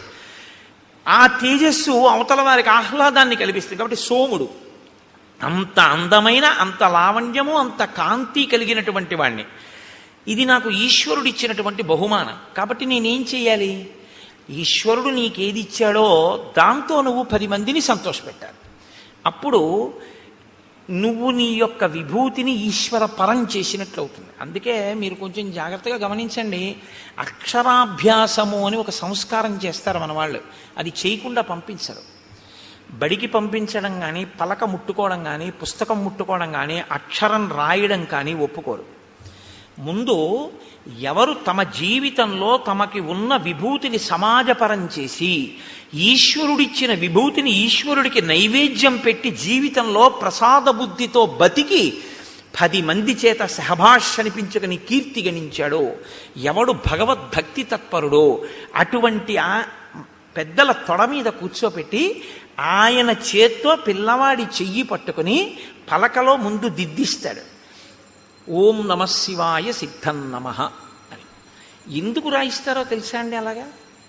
అలా రాయించడం వెనక ఒక రహస్యం ఒకటి దాగి ఉంది సనాతన ధర్మంలో. నువ్వు రేపొద్దున్న ఒక పెద్ద గణిత శాస్త్రజ్ఞుడు అవ్వచ్చు, నిన్ను మించిన గణిత శాస్త్రజ్ఞుడు లేకపోవచ్చు, కానీ నీకొకటి తెలిసి ఉండాలి. నాకు ఇన్ని లెక్కలో వచ్చండం కాదు, ఇన్ని లెక్కలు తెలుసున్న నాకు కూడా అంతటా ఆవరించినటువంటి ఆత్మతత్వాన్ని లెక్క కట్టడం చేత కాదు అని చెప్పగలగాలి. ఏది లెక్క కట్టలేవో నీకొచ్చిన లెక్కల వలన నువ్వు తెలుసుకోవాలి. అప్పుడు ఏమవుతుందంటే నీ విభూతి వినయానికి పరాకాష్ఠ. మీరు జాగ్రత్తగా పట్టుకున్నారో లేదో నేను చెప్పింది. అందుకే అమ్మవారికి శ్రీమాత అని పేరు. అందరికీ అన్నీ ఇవ్వగలదు, కానీ ఆవిడ శక్తిని కొలవడం ఎవరికీ సాధ్యం కాదు. ఏది మీరు కొలుద్దామంటే మీ కొలతలకి అందదో, మీ లెక్కలకి అందేది కాదో, అందక వేదమంతటిది కూడా ఇంకింతకన్నా నాకు చెప్పడం చేత కాదని అలా చెప్పి ఊరుకుందో, అది లెక్కలకు అందని పెద్ద లెక్క అని తెలుసుకోవడం లెక్కలు బాగా వచ్చానన్న వాడికి ఉండవలసిన మొదటి లక్షణం. బాగా లెక్కలు వచ్చిన వాడికి ఏం తెలియాలంటే ఇది నా లెక్కకి అందదని తెలిసి ఉండాలి. ఆ అందనిదేదో అది పరబ్రహ్మం. సహస్రశీర్షా పురుష సహస్రాక్ష సహస్రపాత్ స భూమిం విశ్వతో వృత్వా అత్యతిష్టదశాంగుళం. ఇది బాగా అర్థం అవ్వాలని గణిత శాస్త్రజ్ఞుడు అయ్యాడు. ఈ బ్రహ్మాండములన్నీ ఎంతవరకు ఉన్నాయని నువ్వు ఊహ చేస్తున్నావో, ఎందుకంటే నీ కంటికి అందవు, ఏదో నువ్వు లెక్క కట్టావు, కాంతి వేగం, శబ్ద వేగము, ధ్వని వేగము, ఇలాగా ఈ వేగంతో కొలిస్తే ఎంతవరకు ఉన్నాయని నువ్వు అనుకుంటున్నావో అంతకన్నా ఒక 10 అంగుళాల పై వరకు ఈశ్వరుడు ఉన్నాడు. నువ్వు చూపుకి ఎంత శక్తి ఉందనుకుంటున్నావు, ఒక రాడార్ పెట్టారనుకోండి సముద్రపుటొడ్డున కొండ మీద, ఆ రాడార్ తిరగడానికి ఓ లెక్క కడతారు. అది తిరుగుతున్నప్పుడు సముద్రం లోపల ఉన్న ఓడలకి ఇక్కడ నౌకాశ్రమం ఉన్నది అన్న, నౌకాశ్రయం ఉన్నది అన్న సూచన తెలియడం కోసం ఇక్కడి నుంచి ఇక్కడ వరకు ఇలా తిరగాలి అని. మీరు విశాఖపట్నం లాంటి ఊళ్ళకి వెడితే రాత్రివేళ కొండ మించి ఒక్కసారి ఆకాశంలో అలా తిరుగుతుంటుంది ఆ లైట్ హౌస్, దానికి ఒక లెక్క కడతారు. అమ్మవారి కన్ను ఇక్కడి నుంచి ఇక్కడికి ఇలా తిప్పితే ఎంత దూరం వెడుతుంది మీరు లెక్క పెట్టండి. ఇది గణిత శాస్త్రజ్ఞుడు అంటే. శంకరాచార్యులు వారు పెద్ద గణిత శాస్త్రజ్ఞుడు. ఎందుకో తెలుసా అండి, ఎంత వెడుతుందో ఆయన చెప్పలేదు. దృశా ద్రాఘీయస్యాదరదళిత నీలోత్పల రుచా అన్నారు. అమ్మా, ఈ బ్రహ్మాండములు ఎంతవరకు ఇటుపక్కకున్నాయో అంతకన్నా దాటి వెడుతుందన్నారు. అంతే తప్ప ఈ బ్రహ్మాండముల వరకు చూస్తాం లేదు ఆయన. అలా అయితే లెక్క అందింది అమ్మవారి చూపుది. నీ లెక్కకి అందకపోతేనే నీ వినయం, నీవు నేర్చుకున్న జ్ఞానానికి సార్థకత, నీకు అందని తోటి ఉందని చెప్పడం. కాబట్టి ఈ కంపారిటివ్ డిగ్రీ, ఈ బ్రహ్మాండములు ఎంత ఉన్నాయో అంతకన్నా ఎక్కువై ఉన్నది నీ చూపు. అంత ఎక్కువ వరకు దాన్ని దాటి పడుతుంది ఆ చూపు, లైట్ హౌస్ పడినట్టు. కాబట్టి దృశా ద్రాఘీయస్యాదరదళిత నీలోత్పల రుచా దవీయాంసం దీనం స్నపయ కృపయా మమపి శివే. అది శంకర భగవత్పాదులంటే. మహానుభావుడు. అందుకే శంకర జయంతి చేసుకోకపోతే కృతజ్ఞత అన్నాను నేను. కాబట్టి నువ్వు లెక్కలు నేర్చుకున్నవాడివి అని ఎప్పుడు గుర్తంటే నీ లెక్కకు అందని తోటి ఉంది అని నువ్వు తెలుసుకుంటే. నాకు తెలియకపోవడం ఏంటంటే లెక్కలు ఏదైనా అన్నావంటే నీ అంత చేతకాని వాడు లేడని గుర్తు. ఇందుకు ఓం నమ శివాయ సిద్ధం నమ. నీకు ఈశ్వరుడు ఎందులో ఎంత పెద్దవాడిని చేసినా నీకు అందందుందని దానిలోంచే తెలుసుకో. నువ్వు ఒక పెద్ద జియాలజిస్ట్ అంటే ఈ భూమికి సంబంధించిన విషయాలన్నీ తెలుసుకున్నవాడివైతే, ఎవడు తన గుప్పిళ్లతో ఇసుక పోసి ఇంతంత పర్వతాల్ని, ఇన్ని ఎడారుల్ని, ఇంత సస్యశ్యామలమైన నదీ తీరాల్ని, ఈ పచ్చగడ్డితో కూడుకున్నటువంటి పంట పొలాల్ని, ఆ తరువాత పెద్ద పెద్ద ఆ బీడు భూముల్ని, ఒక పక్క కొండల్ని, ఒక పక్క నదుల్ని, ఒక పక్క సముద్రాల్ని ఎవడు తీసుకొచ్చి సృష్టించాడు, ఎవడి ఆజ్ఞకి సముద్రం చెల్లిలి కట్ట దగ్గర ఆగిపోతోంది అని నాకు ప్రపంచపటం అంతా తెలుసండి. మీరు ఇలా పిన్ పెట్టండి, నేను ఆ దేశం ఏమిటో నగరం ఏమిటో చెప్తానండం నీకు తెలిసి ఉండడం కాదు. ఇవన్నీ సృష్టించిన వాడెవరో మాత్రం నేను తెలుసుకోలేకపోయాను, వాడికి నమస్కారం అని నువ్వు అనగలిగితే నువ్వు బాగా భౌగోళిక శాస్త్రం నేర్చుకున్నవాడు. ఒకడు గొప్ప సంగీత విద్వాంసుడు ఎప్పుడంటే సంభావనిస్తే గంటన్నర కచేరీ చేసినవాడు కాడు. ఎవడు నాదోపాసన చేశాడో, ఎవరు ఆ లోపల నుంచి వచ్చినటువంటి నాదాన్ని వింటున్నాడో, ఎక్కడ నుంచి అది కదులుతోందో ముందు అన్నప్పుడు ఆ ధ్వని, ఆ శబ్దం, ఆ నాదం వస్తున్న దాని యొక్క మూలాల్ని ఉపాసన చేసి మౌనంలో పట్టుకుని నాదోపాసన చేసి సంగీత విద్య ద్వారా సరిగమ పద నిసానిదప మగరిస అంటారు. ఆరోహణ అవరోహణ. అవరోహణ అంటే కింద పడిపోవడం, ఈ ఈశ్వరుడి నుంచి విడిపోయి అజ్ఞానంలోకి రావడం. ఆరోహణ అంటే పైకెక్కి మళ్ళీ సాలోకి వెళ్ళిపోవడం ఈశ్వరుడి దగ్గరికి. మళ్ళీ సంగీతాన్నే పట్టుకుని కింద పడ్డవాడు సంగీతంతో మళ్ళీ పైకెక్కి సాలో కలిసిపోవడం, ఈశ్వరుల్లో కలిసిపోవడం.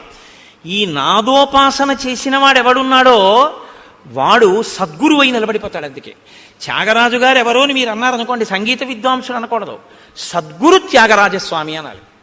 శ్యామశాస్త్రి గారు ఎవరు అన్నారనుకోండి, సద్గురు శ్యామశాస్త్రి అనవలసి ఉంటుంది. అలాగే దీక్షితర్ వారు ఎవరు అని మీరు అన్నారనుకోండి, సద్గురు దీక్షితర్ వారు అనవలసి ఉంటుంది. వారు సద్గురువులు. ఎందుకంటే వారు నాదోపాసన చేసి నాదోపాసన ద్వారా బ్రహ్మమును చేరిపోయారు వారు. ఇప్పుడు వారి సంగీతం ఎందుకు పనికొచ్చిందంటే, ఎవరు మనకి సంభావన ఇస్తారు, కచేరీకి వెడదాం, డబ్బులు తెచ్చుకుందాం అనడానికి పనికి రాలేదు. అంటే అలా వెళ్ళడం తప్పని నేనేం అంటలేదు. కానీ అది ఎందుకు పనికి రావాలి అంటే, నాదోపాసన అన్నది ఈశ్వరుణ్ణి చేరడానికి పనికి రావాలి. ఇప్పుడు అలా పనికొచ్చింది అనుకోండి, మీకు అలా పనికొచ్చినటువంటి ఉత్తర క్షణంలో ఈశ్వరుడు మీకు ఇచ్చిన విభూతి మీకు అందని దాన్ని అందుకోవడానికి పనికొచ్చేదే తప్ప అమ్ముకోవడానికి పనికొచ్చేది కాదు. మీకు ఒక కవనం వచ్చనుకోండి, మీకు గొప్పగా ఒక పద్యం చెప్పడం వచ్చనుకోండి, అది ఈశ్వరుడు గురించి చెప్పగలగాలి, 10 మందికి పనికొచ్చేది చెప్పాలి. అందుకే హరినామస్తుతి చేయు కావ్యము సువర్ణాంభోజి హంసావళి సురుజిభ్రాజితమై మానస సరస్ఫూర్తిని వెలుంగొందు అంటారు పోతన గారు. హరినామమును చెప్పినటువంటి సాహిత్యం ఏదుందో అది మానస సరోవరం. ప్రజ్ఞ ఉంది కదా అని పనికి మాలిన కవిత్వాలన్నీ చెప్పాడనుకోండి, అవి కాలగర్భంలో నశించిపోతాయి, ఇంకోటి సమయాన్ని పాడు చేస్తాయి అంతే. అప్పుడు అది ఎందుకు పనికొచ్చింది? భ్రష్టత్వానికి పనికొచ్చింది ఆ కవిత్వం. దానివల్ల ఉపయోగం ఏమైనా ఉంటుందా అంటే, నక్కీరుడి అహంకారంలా ఉంటుందంతే ఆ కవిత్వం. కాబట్టి ఏది నీ యందు బాగా ప్రకాశించిందో దాన్ని బాగా పట్టుకుని, నాకు ఇది తెలియదు, ఆ తెలియనిదేదో ఇది తెలియదని తెలుసుకోవడానికి నాకు తెలుసున్నది పనికొచ్చిందన్నవాడెవడో వాడు విద్వాంసుడు, వాడు పండితుడు. పండితుడు అన్న మాట ఎవరికి వర్తిస్తుందో తెలుసా అండి? పద్యాలు చెప్పేవాడికి కాదు. పండాహ అంటే జ్ఞానం. ఈశ్వరుణ్ణి నమ్మి ప్రతిరోజు భక్తితో అనుష్ఠించి నడిచేవాడెవరో ఆయనకి పండితుడని పేరు. అందుకే పోతన గారు సహజ పండితుడు అంటారు. కాబట్టి ఈ స్థితిని ఉరే నాన్న నువ్వు పొందాలి తప్ప, నువ్వు ఏదో ఒక పెద్ద ఇంజనీర్వై లంచాలు పుచ్చుకుని 3వ రోజు పడిపోయే బ్రిడ్జి కట్టకూడదు. నువ్వు ఒక పెద్ద గణిత శాస్త్రజ్ఞుడివై నాకు అన్నీ తెలిసిన అహంకరించి మట్టిలో కలిసిపోకూడదు. నీకు ఈశ్వరుడు నిన్ను గొప్ప విద్యాధికుణ్ణి చేసి దానితో పాటుగా పండితుణ్ణి చెయ్యాలి. అంటే దాన్నే అడ్డుపెట్టి నువ్వు ఈశ్వరుణ్ణి చేరుకునే ప్రయత్నం చెయ్యాలి. నేను మీకు ఒక ఉదాహరణ చెప్తాను. నాకు ఆ డాక్టర్ గారి పేరు జ్ఞాపకం లేదు, కానీ నేను లలితమ్మ గురించి ఉపన్యాసాలు చెప్పేటప్పుడు తరచూ కోట్ చేస్తుంటాను. పిల్లవాడు తల్లి గర్భంలో తల కిందకి కాళ్ళు పైకి పెట్టుకుని ఉంటాడు. ఆయన ఒక పెద్ద గైనకాలజిస్ట్. ఈ పుస్తకం రాసిన ఆయన మాతృదేవో భవ అని పుస్తకం రాశారు. నాకు కాకినాడలో డాక్టర్ జగదీశ్వరి గారని ఆవిడ ఒక పెద్ద గైనకాలజిస్ట్. ఆవిడ నాకు ఆ పుస్తకం ఇచ్చి చదవండి కోటేశ్వరారు అన్నారు. అందులో ఆయన అన్నారు, తల కిందకి కాళ్ళు పైకి పెట్టి 9 నెలలు అయిపోతుంది, లోపల పెరిగిపోతాడు వీడు. అమ్మ నాభిగొట్టంలోంచి ఆహారం పెడుతుంటుంది. ఇప్పుడు అమ్మ తినకూడదు తింది, లోపల వీడి యొక్క శరీరం ఎటువంటిదో తెలుసు. నజ్జు శరీరం అనుకోండి, వీడికి పడిశం పట్టేస్తుంది. పడిశం పట్టేస్తే ఏమవుతుంది? తల కిందకు ఉంది. ఇప్పుడు ముక్కులో పట్టినటువంటి పదార్థం వెనక్కి వెళ్ళిపోతుంటుంది. గుటక వేయడం చాలా కష్టం, ఉక్కిరి బిక్కిరి అయిపోతుంటాడు. అమ్మ ఇంకో సీతాఫలం తింటుంది. ఆవిడికి ఏం తెలుసు? బయటకు వస్తేగా వాడిది నజ్జు శరీరం అని తెలియడానికి. లోపల జ్వరం తగులుతుంది. కానీ వాడికి చల్లగా ఉంటే బాగుండనిపిస్తుంది, కటిక చీకటి. ఇంతలో వాడికి ఏమవుతుందంటే లోపల అతిసారం పుడుతుంది. వాడు మలం ఎక్కువ విసర్జించేస్తాడు. విసర్జించేస్తే అందులోంచి చిన్న చిన్న పురుగులు పుట్టి కరిచేస్తుంటాయి ఒంటిని. ఇలా పడుంటాడు. తన మలమూత్రములు తన నోటి దగ్గరికి వచ్చేస్తుంటాయి, చెవుల్లోకి ఎడుతుంటాయి. అందుకే గర్భస్థ నరకం అంటారు. నవమాసంబులు తల్లి గర్భమున నానారోతలంచిక్కి నాకు అవకాశం విషుమంతలేకపడి తిన్హాకష్టముల్ భీతితో నవమాసంబు ఘటిల్లే చాలునాకా గర్భవాసంబు నివసింపన్ పని తీర్చి కావుమికనన్ నీ సత్కృపన్ శంకరా అంటారు. అప్పుడు ఈశ్వరుణ్ణి ప్రార్థిస్తాడు, నేను ఉండలేకపోతున్నాను ఈశ్వర, ఒక్కసారి ఈ శరీరంతో బయటికి వెళ్ళని, దీంతోటే నిన్ను సేవించుకుని నీలో కలిసిపోతానంటాడు. ఈశ్వరుడు ఏం చేస్తాడంటే ప్రసూతి వాయు రూపంలో తల్లి యోనిలోంచి పైకి తోసేస్తాడు. ఇప్పుడు వచ్చి బయటపడతాడు. బయట పడగానే కటిక చీకట్లోంచి ఒక్కసారి పెద్ద వెలుతురులోకి వస్తాడు. ఇప్పటి వరకు తానేమీ చూడలేదు. అంతంత ప్రాణులు ముక్కుకి గుడ్డగట్టుకుని డాక్టర్ గారు, అమ్మ, పెద్ద కడుపు, ఎవరెవరో మనుషులు, పెద్ద పెద్ద దీపాలు, గోడలు, వాడి ఇంటి కన్ను ఇలా విప్పి చూసేటప్పటికి ఆ వెలుతురు తట్టుకోలేక, వాతావరణాన్ని తట్టుకోలేక ఉత్తర క్షణంలో వాడి హృదయ స్పందనం ఆగిపోతుందిట. వాడి ఊపిరితిత్తులు ఇలా ఇలా ఇలా ఇలా అంటున్నవి ఇలా అయిపోతాయిట. జీర్ణ వ్యవస్థ ఇలా సంకోచించిపోయి వాడి శరీరంలో ఉన్న మలమంతా గడ్డకట్టి వాడి ప్రాణోత్క్రమణం అయ్యే స్థితి వస్తుంది. వస్తే ప్రపంచంలో ఇప్పటి వరకు ఎక్కడా తయారు కానటువంటి పదార్థం, నా కడుపున పుట్టిన బిడ్డ అని అమ్మవాడిని చూసుకుని మురిసిపోతుంది. అమ్మ మురిసిపోయి తన స్తన్యాన్ని తీసి వాడి నోట్లో పెట్టగానే ఎలా ఊరుతుందో ప్రపంచంలో ఎవ్వరికీ తెలియదు. కోలోస్ట్రం అనబడేటటువంటి ఒక పసుపచ్చటి జిగురు పదార్థం అమ్మ స్తన్యంలోంచి కొడుకు నోట్లోకి ఎడుతుంది. దాన్ని చప్పరిస్తాడు అంతే. ఊపిరితిత్తులు పనిచేసి, గుండె పనిచేసి, జీర్ణావయం పనిచేసి నల్లటి మలం విసర్జించగలిగిన శక్తి వస్తుంది. వచ్చి పిల్లాడు బతుకుతాడు. పిల్లాడు బ్రతకడానికి కావలసినటువంటి ఆ కోలోస్ట్రం అనబడేటటువంటి పసుపచ్చటి పదార్థం పిల్లవాడు కాని పిల్ల కాని పుట్టగానే వాణ్ణి చూసుకోగానే నా బిడ్డ అన్న ఆనందం కలగగానే మాతృత్వపు ఆనందపు అంచుల వలన అమ్మ శరీరంలో ఉత్పత్తి అయి స్తన్యంలోంచి స్రవింపబడేటటువంటి పదార్థాన్ని నేను సాక్షాత్ జగన్మాతగా చూస్తున్నాను. ఆ కోలోస్ట్రం వల్ల ఈ లోకంలో ఇన్ని ప్రాణులు పుట్టి బతుకుతున్నాయి. నేను నేర్చుకున్న గైనకాలజీతో నేను తెలుసుకున్నది ఏమిటంటే, ఆ కోలోస్ట్రం అన్న పదార్థంలో అమ్మవారు ఉంది అని రాసుకున్నాడు ఆయన ఆ పుస్తకంలో. ఇది ఆ డాక్టర్ గారి ధన్యతకి కారణం. తను చదువుకున్న గైనకాలజీ ఎందుకు పనికొచ్చిందంటే, ఈశ్వరుణ్ణి తెలుసుకోవడానికి. ఈ ప్రాణులను మేము కాదు ఆపరేట్ చేస్తున్నది. ఇన్నాళ్ళకి ఒక పిల్లవాడు పుట్టాడు అంటే ఆ పిల్లవాడిని లోపల ఉంచినవాడు, పైకి తెచ్చినవాడు, బతికించినవాడు ఆ తల్లి జగన్మాత, ఆ పరాశక్తి. ఆ పరాశక్తి అమ్మ రూపంలో వచ్చి బతికించింది అని తను తెలుసుకుని నమస్కరించిన వాడు ఉన్నాడే, వాడు విద్వాంసుడు, వాడు పండితుడు. అందుకు పనికొచ్చింది ఆయన చదువు. ఆవిడ ప్రసవ వేదనతో అక్కడ కొట్టుమిట్టి ఆడిపోతుంటే డబ్బట్టుకొస్తే తప్ప ఆపరేషన్ చేయనన్న డాక్టరు దౌర్భాగ్యుడు. వాడి చదువు ఎందుకు పనికొచ్చినట్టు? ఏం భయమా? రామాయణం చెప్పడానికి భయం ఏంటండి? నేను రామాయణం చెప్తున్నాను కదా. కాబట్టి నీ కొడుకు అలా కాకూడదు, నీ కూతురు అలా కాకూడదు అనుకుంటే ఒక్క డాక్టర్ వాళ్ళని కోరుకోకు. ఈ తత్వం తెలుసుకుని ఈశ్వరుడి యొక్క అనుగ్రహాన్ని చూసి ఇంకొక పిల్లాన్ని నేను అలా దర్శనం చేస్తున్నానని అర్ధరాత్రి కూడా సంతోషంగా వచ్చి 5 పైసలు అక్కర్లేదమ్మా, నీ మాతృత్వం చాలు నాకు పరాశక్తి దర్శనమని పురుడు పోయగలిగినటువంటి డాక్టర్ కావాలని కోరుకుని రాయించు పలకలో. అందుకని ఏది చదవాలన్నా ఓం నమ శివాయ సిద్ధం నమః, మంగళప్రదమైన చదువు కావాలి అని మనం కోరుకుంటాం. లేకపోతే ఏమవుతుందో తెలుసా అండి, దీని రెండో కోణం అహంకారం. ప్రతిదానికి అహంకారమే. ప్రతి చిన్న విషయానికి అహంకరించడానికి ఏదైనా కనపడుతుంది. అహంకారం పోగొట్టుకోవడానికి ఏమీ ఉండదు. నేనెంతటి వాడినండి అనడం చాలా కష్టం. నేను ఇంతటి వాడినండి అనడానికి ఏదో ఒకటి చెప్పచ్చు కదండి, ఏదో ఒకటి చెప్పచ్చు ఇంతటి వాడిని అనడానికి.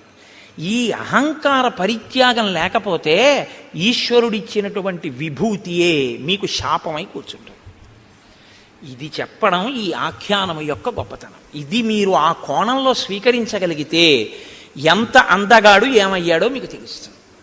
కాబట్టి ఇప్పుడు పురారామ మహాబాహో, మళ్ళీ రండి కథలోకి రండి. ఎక్కడున్నాం మనం? చాలా విచిత్రంగా కనపడినటువంటి ప్రాణిని రాముడు అడిగాడు. నువ్వెవరని అడిగాడు. అడిగితే చెప్తున్నాడు ఆయన, నేను చాలా అందగాడిని, యథా సోమస్య శక్రస్య సూర్యస్య చ యథా వపుః. అటువంటి అందమైన శరీరం ఉన్నవాడిని. అంత అందమైన శరీరం ఈశ్వరుడిస్తే ఇలా ఎందుకయ్యావు?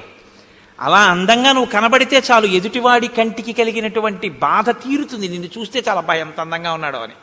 కానీ ఆయన ఏం చేసేవాడంటే చాలా చిత్ర విచిత్రమైన భయంకరమైనటువంటి వేషములలోకి మారేవాడు. కామరూపి కాబట్టి ఎవరూ ఊహించనంత ఘోరాతి ఘోరమైన రూపాన్ని తాను తీసుకుని ఈశ్వరుడిచ్చిన అందమైన రూపాన్ని వదిలిపెట్టి ఘోర రూపాలతో అరణ్యంలో ప్రాణులకు అకస్మాత్తుగా కనపడి వాళ్ళు భయపడిపోయి విహ్వలులై పడిపోతే, మరణిస్తే, బాధపడితే తను సంతోషించేవాడు.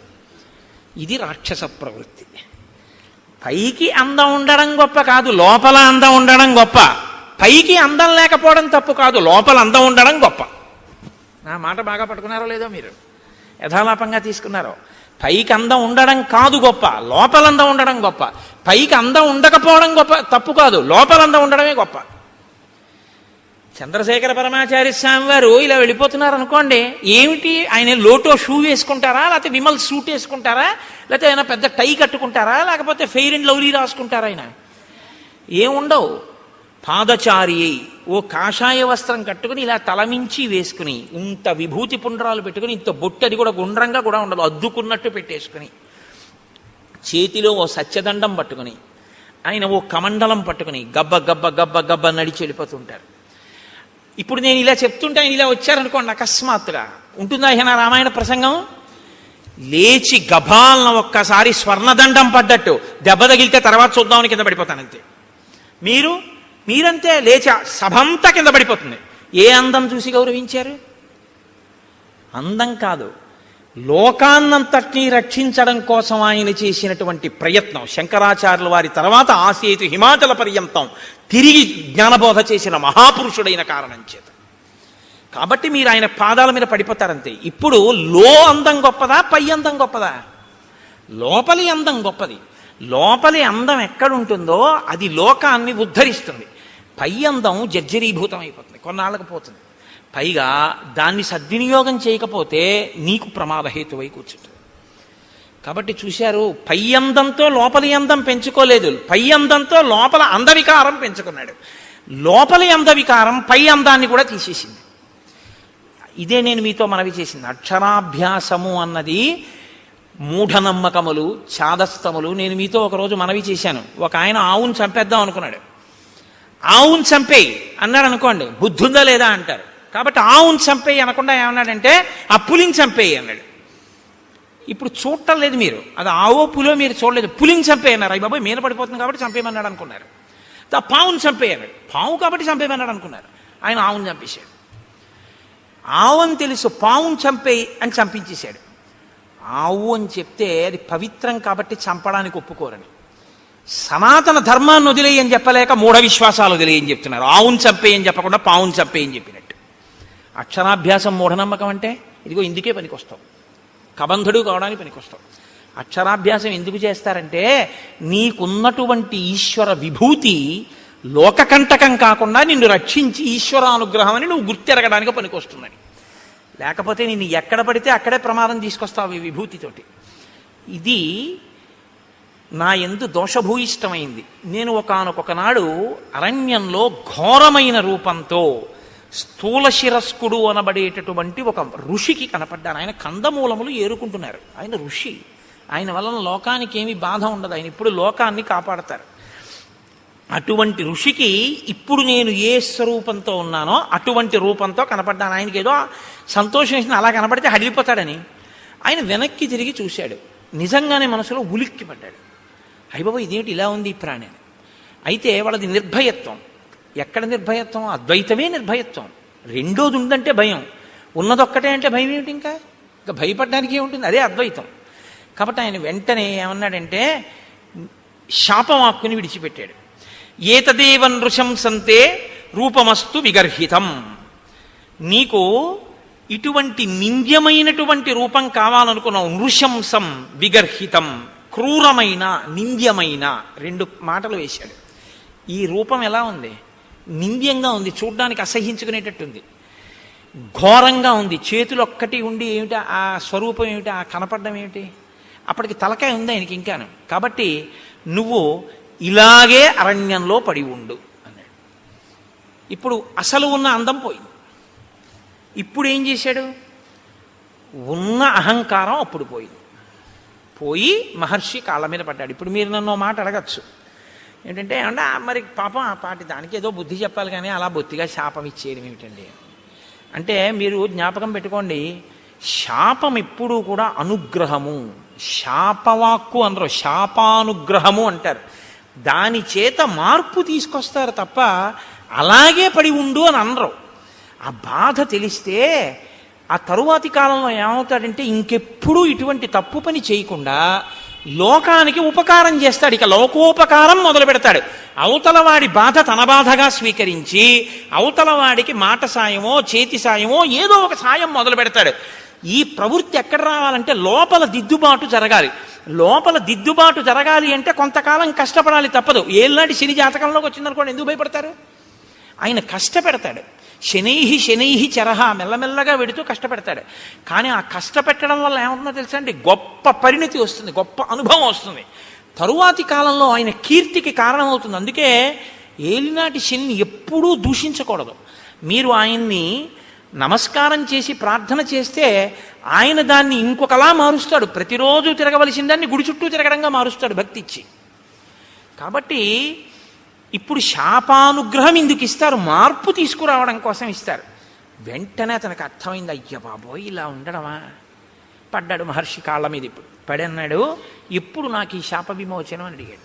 అయితే మారావు కదా, ఇప్పుడే అన్నారు అనుకోండి, ఆ బుద్ధి మళ్ళీ మారిపోతుంది. అందులో ఆ బాధ ఏమిటో తెలియాలి. ఆయన అన్నాడు, యదాచిత్వా భుజౌ రామ త్వాం దహే ద్విజనే వనే తదాత్వం ప్రాప్స్యసే రూపం స్వమేవ విపులం శుభం. నీవు అరణ్యంలో పడి ఉండి ప్రాణుల్ని తింటుంటే ఒకానొకప్పుడు రామచంద్రమూర్తి అరణ్యంలోకి వచ్చి నీ భుజములను తెగనరుకుతారు. ఆ తెగనరికి అరణ్యంలో నిన్ను కాల్చేస్తారు. ఎందుకంటే ఆ ప్రాణి అలా ఉండిపోవడానికి వీల్లేదుగా, కాల్చబడాలి. రాముడి దగ్గర ఉన్న గొప్పతనం అదే. మీతో నేను మనవి చేశా. అంత్యేష్టి సంస్కారం చేస్తాడు ఆయన. ప్రాణిని కాల్చేస్తాడు. అంటే చనిపోయినటువంటి ప్రాణిని అలా వదిలిపెట్టి వెళ్ళిపోడు, దానికి అంత్యేష్టి చేస్తాడు. పొద్దున్నే భోజనం చేస్తూ గోపాలకృష్ణ గారు నేను దాని గురించే కాసేపు ముచ్చటించాం. అలా ఎందుకు చేస్తాడండి రాముడు అని ఆయన ఏదో ప్రశ్న వేస్తే చెప్తున్నాను. ప్రతి ప్రాణికి కూడా దేవతలు ఆవహించి ఉంటారు. పాణి చెయ్యి ఉందనుకోండి, ఇంద్రుడు ఉంటాడు. వాక్కు అగ్నిహోత్రం ఉంటుంది. కన్ను సూర్యుడు ఉంటాడు. ఇప్పుడు మీరు విడిచిపెట్టి వెళ్ళిపోయారనుకోండి, విడగొట్టాలి మంత్రం చేత. విడగొట్టేసేసి, అంటే ప్రత్యేకించి మనుష్య శరీరానికైతే, మిగిలిన వాటికైతే ప్రాణ అపాన వ్యాన ఉదాన సమాన నాగ కూర్మ కృకర ధనంజయ దేవదత్తముల్లో ధనంజయమన్న వాయువు చేసేస్తుంది. మనుష్య ప్రాణికి ఈ దేవతలందరినీ కూడా మంత్రభాగంతో విడతీసేస్తారు. విడతీసి మళ్ళీ ఈ శక్తుల్ని దేవతల్లో కలుపుతారు. కలిపి జడమైపోయి మిగిలిపోయినటువంటి దేహాన్ని అగ్ని యందు దహించేస్తారు. కాబట్టి అది సంస్కారం. అంత్యేష్టి సంస్కారం 16వ సంస్కారం. అన్ని 16 మీదే నడుస్తాయి సనాతన ధర్మంలో మనిషి జీవితం. అందుకని షోడశ కళా ప్రపూర్ణుడు చంద్రుడు, షోడశ సంస్కార ప్రపూర్ణుడు మనుష్యుడు. అంటే 16వ సంస్కారంగా అంత్యేష్టి జరగాలి. కాబట్టి రాముడు ఎక్కడెక్కడ ఎటువంటి శరీరాలు కనపడ్డా వాటిని ఆయన దహిస్తాడు. అందుకని నువ్వు రాముడి చేత వధింపబడి దహింపబడితే నీ పూర్వరూపం వస్తుంది. ఇక్కడ మీరు ఒక విషయాన్ని కనిపెట్టాలి. ఎవరికైనా తెలియదేమో కానీ మునులకు మాత్రం తెలుసు రామావతారం వస్తుందని. ఈ దేశంలో త్రికాల వేదులు వాళ్ళు. అందుకే ఈ దేశంలోనే ఒక గొప్ప శాస్త్రం ఉంది, జ్యోతిషము అని. వేద పురుషునికి జ్యోతిషము నేత్రస్థానంలో ఉంటుంది, వేదాంగము అని. అంటే ఇప్పుడు కళ్ళు లేనివాడు ఉన్నాడు అనుకోండి, మీరు గుళ్ళోకి తీసుకొచ్చి విగ్రహం దగ్గరికి తీసుకెళ్ళి ఇదిగో ముట్టుకో, ఇది గణపతి, ఇదిగో ఇలా ముట్టుకో తొండం అన్నారనుకోండి, ఆయన చూసి ఓహో అంటాడు. అదిగో అవే ధ్వజస్తంభకు చిరుగంటలు అన్నారనుకోండి, ఆయన చూడగలరా? అదే శిఖ గోపురం అన్నారనుకోండి, ఆయన చూడలేడు, మీరు గోపురం ఎక్కించలేరు. దూరంగా ఉన్నది చూడడానికి కన్ను పనికొస్తుంది, కాలంలో వచ్చేదాన్ని లెక్క కట్టడానికి జ్యోతిషం పనికొస్తుంది. అందుకని వేద పురుషుడికి నేత్రస్థానంలో ఉంటుంది జ్యోతిష శాస్త్రం వేదాంగంగా. కాబట్టి మహర్షులు త్రికాల వేదులు, వాళ్ళకి అన్నీ తెలుసు ఏం జరగబోతోందో. కాబట్టి వాళ్ళు రాబోయే రామావతారాన్ని లెక్కలోకి తీసుకున్నాడు ఆయన. తీసుకుని రామావతారం వచ్చి రాముడు అడవికి వచ్చాక రాముడి చేతిలో నీ చేతులు ఖండింపబడి నీ దేహము దహింపబడితే నీకు మళ్ళీ యథారూపం వస్తుంది. కాబట్టి రామ ఇందుకు నేను సంతోషించాను, నా చేతులు నరికేవాడు వచ్చాడని. ఎవడో నరికాడా? రాముడే నరికాడా? అందుకు అడిగాను. కాబట్టి రామ నేను ఎవరు పూర్వం అంటే శ్రియోమాం మధ్యమం పుత్రం ధనుం నామ్నాచ దానవం ఇంద్రకోపాదిదం రూపం ప్రాప్తమేవం రణాజిరే. నేను శ్రీ అనబడేటటువంటి వాని యొక్క మధ్యమపుత్రుడైన ధనువు అనబడేటటువంటి పేరున్నవాణ్ణి. నాకు స్థూల శిరస్కుడు అనబడేటటువంటి ఋషి శపిస్తే నేను అక్కడతో ఊరుకోలేదు. ఆ రూపం వచ్చే లోపల నేను బ్రహ్మగారి గురించి ఘోరమైన తపస్సు చేశాను. బ్రహ్మగారు ప్రత్యక్షమై అన్నాడు, దీర్ఘాయుష్మాన్ భవ అన్నాడు. అని ఆయన వెళ్ళిపోయాడు. వెళ్ళిపోయిన తర్వాత నా అహంకారం ఏమైందో తెలుసా? నేను దీర్ఘాయుష్మంతుడిని, నన్ను ఇంద్రుడు ఏం చేస్తాడు? ఇంద్రుడి మీదకి యుద్ధానికి వెళ్ళాను. వెళ్తే ఇంద్రుడు ఏం చేశాడో తెలుసా? ఆయన ఒక చమత్కారమైనటువంటి మనిషి. ఆయన ఏం చేశాడంటే, ఒక్కసారి నా తలకాయని తన వజ్రాయుధం పెట్టి ఓ దెబ్బ కొట్టి ఈ తలకాయని కడుపులోకి దింపేశాడు. నా 2 కాళ్ళని పొట్టలోకి తోసేశాడు. తోసేస్తే తలకాయ లేదు, కాళ్ళు లేవు, మనిషిని మాత్రం బతికున్నాను. పైగా అన్నాడు తోసేసి, పితామహవచ సత్యం తదస్వితి మమాబ్రవీత్, పితామహుడైన బ్రహ్మగారు నీకు దీర్ఘాయుష్ ఇచ్చాడు, చంపేను, పడుండన్నాడు. అప్పుడు నేనన్నాను, అయ్య బాబోయ్, పితామహుడు ఇచ్చాడు వరం, బాగానే ఉంది, అహంకారంతో నేనేదో సాధించాలనుకున్నవి ఇలాగే వస్తాయి తిరిగి. కాబట్టి వినయంతో చేసినవి, భక్తితో చేసినవి ఉద్ధరిస్తాయి, కానీ అహంకృతితో చేసినవి పనికొచ్చేవి కావు. చిట్ట చివరికి వచ్చి ఇలాగే కట్టి కుడుపుతాయి. కాబట్టి నేనన్నాను, నాకు పితామహుడు దీర్ఘాయుష్మంతుడు అన్నాడు నిజమే, కడుపుకి ఆకలోటి ధర్మం కదా ప్రాణికి. ఇప్పుడు నాకు తలకాయ లేదుగా, కాబట్టి నోరు లేదుగా, కానీ కడుపు ఉందిగా, తినాలిగా. వెళదామంటే కాళ్ళు లేవుగా, ఏం తిని బతకను అని అడిగాను. అడిగితే ఆయన ఏం చేశాడో తెలుసా? ఏవముక్తస్తు మే శక్రో బాహు యోజనమాయతౌ ప్రాదాదాస్యంచమే కుక్షౌ తీక్షణ దంస్త్రం అకల్పయత్. నాకు పెద్ద పెద్ద కోరలు పెట్టి, నా గుండెల దగ్గర కన్ను పెట్టి, నాకు యోజనమంత పొడుగైన చేతులిచ్చి, నువ్వు బతకవలసింది దీర్ఘాయుష్మంతుడవై బతికుండడానికే తప్ప అంతకన్నా ఎందుకురా నువ్వు బతికుండు, నువ్వేం చేయాలి లోకానికి? అది నీ చేతులతో తడువుకు తింటుండు పడుండు అన్నాడు. అంటే దారుణమైన జన్మ ఏదో తెలుసా అండి? తినడానికి బతికే జన్మ కదండి. ఇప్పుడు అంతిమంగా తీర్పు ఎక్కడికి వచ్చింది? ఆయన దీర్ఘాయుష్మంతుడు దేనికి? తింటాడు, బతుకుతాడు. ఎందుకు బతుకుతాడు? తినడానికి బతుకుతాడు, అంతే. ఎక్కడికి వెళ్ళడం, ఏమీ చెయ్యడు. ఈశ్వరుడి గురించి ఏమీ తెలుసుకోక్కర్లేదు, ఓపిక ఉన్నా ఏమీ చేయక్కర్లేదు. ఓపిక ఉన్న రోజుల్లో భోగాలకి, పెద్దవాడైపోయిన తర్వాత ఉన్న ఓపిక ఎక్కడ పోతుందో అని ఈశ్వరుడి దగ్గరికి వెళ్ళడం. మీరు లోకం పోకడ ఎలా ఉంటుందో తెలుసా అండి? ఇప్పుడు ఎందుకండి అంటాడు. ఏమండి రామాయణానికి వెళ్ళొద్దాం ఏంటి అన్నాడు అనుకోండి ఎవడైనా. ఏంటండి ఇప్పటి నుంచి రామాయణం అవన్నీ, మరి ఎప్పుడండి అని మీరు అడిగారు అనుకోండి. రిటైర్ అయిపోయాక. రిటైర్ అయిపోయిన తర్వాత కూడా నువ్వు ఉంటావని ఎవరన్నా రాసిచ్చారా నీకు బాండ్ పేపరు? దంతంబుల్ పడనప్పుడే తనువుయందు ఆరూఢియున్నప్పుడే కాంతాసంఘము రోజనప్పుడే జరాక్రాంతంబు కానప్పుడే వింతల్మేన చరించునప్పుడే కురుల్ వెల్వెల్ల కానప్పుడే చింతింపన్వల మీ పదంబుజములం శ్రీకాళహస్తీశ్వర. ఇంకా నువ్వేం చేస్తావు? 60 ఏళ్ళు వచ్చేసి రిటైర్ అయిపోయిన తర్వాత అప్పుడు పూజపీఠ మీదకి వెళ్ళి కూర్చుని ఆ చెమ్యా అంటే నీకు తెలియదు. ఓ గుళ్ళోకి వెళ్ళి మంత్రపుష్పానికి ముందు నీళ్ళు వస్తే తీర్థం కింద గుచ్చేసుకుంటూ ఉంటాడు లోపలికి. ఎందుకంటే మంత్రపుష్పం ముందు చేయగడుక్కోమని వేశారు చేతిలోనే, ఆయనకి తెలియదు. అప్పుడు మళ్ళీ అర్చక స్వామి అయ్యో అయ్యో తాగేకండి అయ్యాలాగా ఇది తీర్థం కాదు చేయగడుక్కోండి అంటే అప్పుడు ఆ చేతి నీళ్లు తీసుకెళ్ళి ఆయన పళ్ళల్లోనే కడిగేస్తాడు. అంటే అదో వాష్ బేసిన్ అనుకుంటాడు. అమ్మ బాబు నా అదృష్టం రా, ఇలాంటి భక్తుడు వచ్చాడు ఇవ్వాలని ఆయన అనుకోవాలి. లేరని మీరు అనుకుంటున్నారా? ఎక్కడిది ఈ అజ్ఞానం?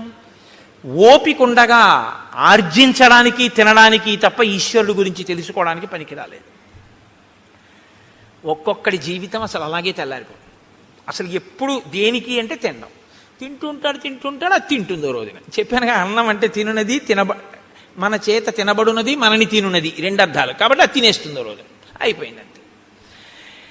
కాబట్టి నీకు దీర్ఘాయుష్యే కదరా కావాలి. దానికి ఓ నోరు చాలు, ఆహారాన్ని చూసుకోవడానికి ఒక కన్ను చాలు, వెతుక్కు లాక్కోవడానికి ఓ 2 చేతులు చాలు. నువ్వు ఎక్కడికి వెళ్ళాలి? ఓ గుడికి వెళ్ళాలా, గోపురానికి వెళ్ళాలా? ఉంటే భయపెడతావు ఎక్కడికన్నా వెడితే. అని ఎందుకు నాన్న అలా పడుండు, దీర్ఘాయుష్మంతుడు అయి ఉండు. ఇప్పుడు తెలిసింది బాధ ఏమిటో.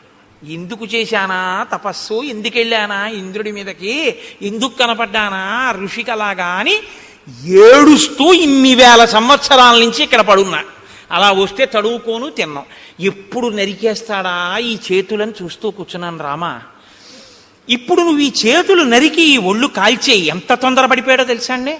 సూర్యాస్తమయం అయిపోతోంది, అలిసిపోయిన రథాలతో వెళ్ళిపోతున్నాడు సూర్యుడు. సూర్యాస్తమయం అయితే కాల్చవు నువ్వు, ధర్మం. రామచంద్రమూర్తి చెయ్యడు అంచేసి సూర్యాస్తమయం అయితే. కాబట్టి అవ్వకుండా తొందరగా నన్ను ఒక గొయ్యి తీయించి అందులో పడేసి భూమి మీద పడుకోబెట్టి అంటించడానికి ఏం కుదరదు, అంత పెద్ద రాక్షసాకారం అది. ఇప్పుడు గోతిలో పారేసి దాని నిండా కట్టెలు పారేసి అగ్నిహోత్రం వెలిగించేస్తే నేనేం తొందరగా కాలుతాను అనుకుంటున్నావా? కదలిక లేదు కదండి, ఫ్యాట్ ఎలా డైల్యూట్ అవుతుంది? కాబట్టి ఒళ్ళంతా నీతి ముద్దలా కొవ్వు పట్టేసింది. ఇప్పుడు కొవ్వు పట్టాన కాలదు, అది అలా కాలుతూనే ఉంటుంది. అందుకే కొవ్వొత్తి తొందరగా కాలిపోతున్నాయండి. దీపారాధనలో ఒత్తి కాలిపోయినట్టు కాలదు, అలా కొవ్వు కరుగుతూ కరుగుతూ దీపం అలా కిందకు వస్తూ ఉంటుంది. ఆ కొవ్వు అంతా కాలాలి. కాబట్టి రామ చాలాసేపు పడుతుంది నా ఒళ్ళు కాలిపోవడానికి, అందుకని తొందరగా ఓ గొయ్యి తవ్వించి తోసేసి కాల్చేయి. నాకు ఇప్పుడు ఈ శరీరంతో ఉంటే స్మృతి ఉండదు, నా అసలు శరీరం నాకు వచ్చేస్తే నాకు దివ్య స్మృతి కలుగుతుంది, ఎక్కడ ఏం జరిగిందో తెలుసుకోగలను. అప్పుడు నీ భార్యను ఎవరు అపహరించారో నేను చెప్తాను, నీకు నేను ఆ సాయం చేస్తాను. ఇత పూర్వం ఎప్పుడైనా అన్నాడండి ఇలాంటి మాటలు? ఎవడన్నా మంచిగా ఉంటే వాడిని బాధ పెట్టాడు. ఇప్పుడు అవతల వాడి బాధలో ఆ శరీరం వస్తే వెంటనే నీకో మాట సాయం చేస్తానంటున్నాడు. ఈ మార్పు కోసం శాపానుగ్రహం ఇస్తారు.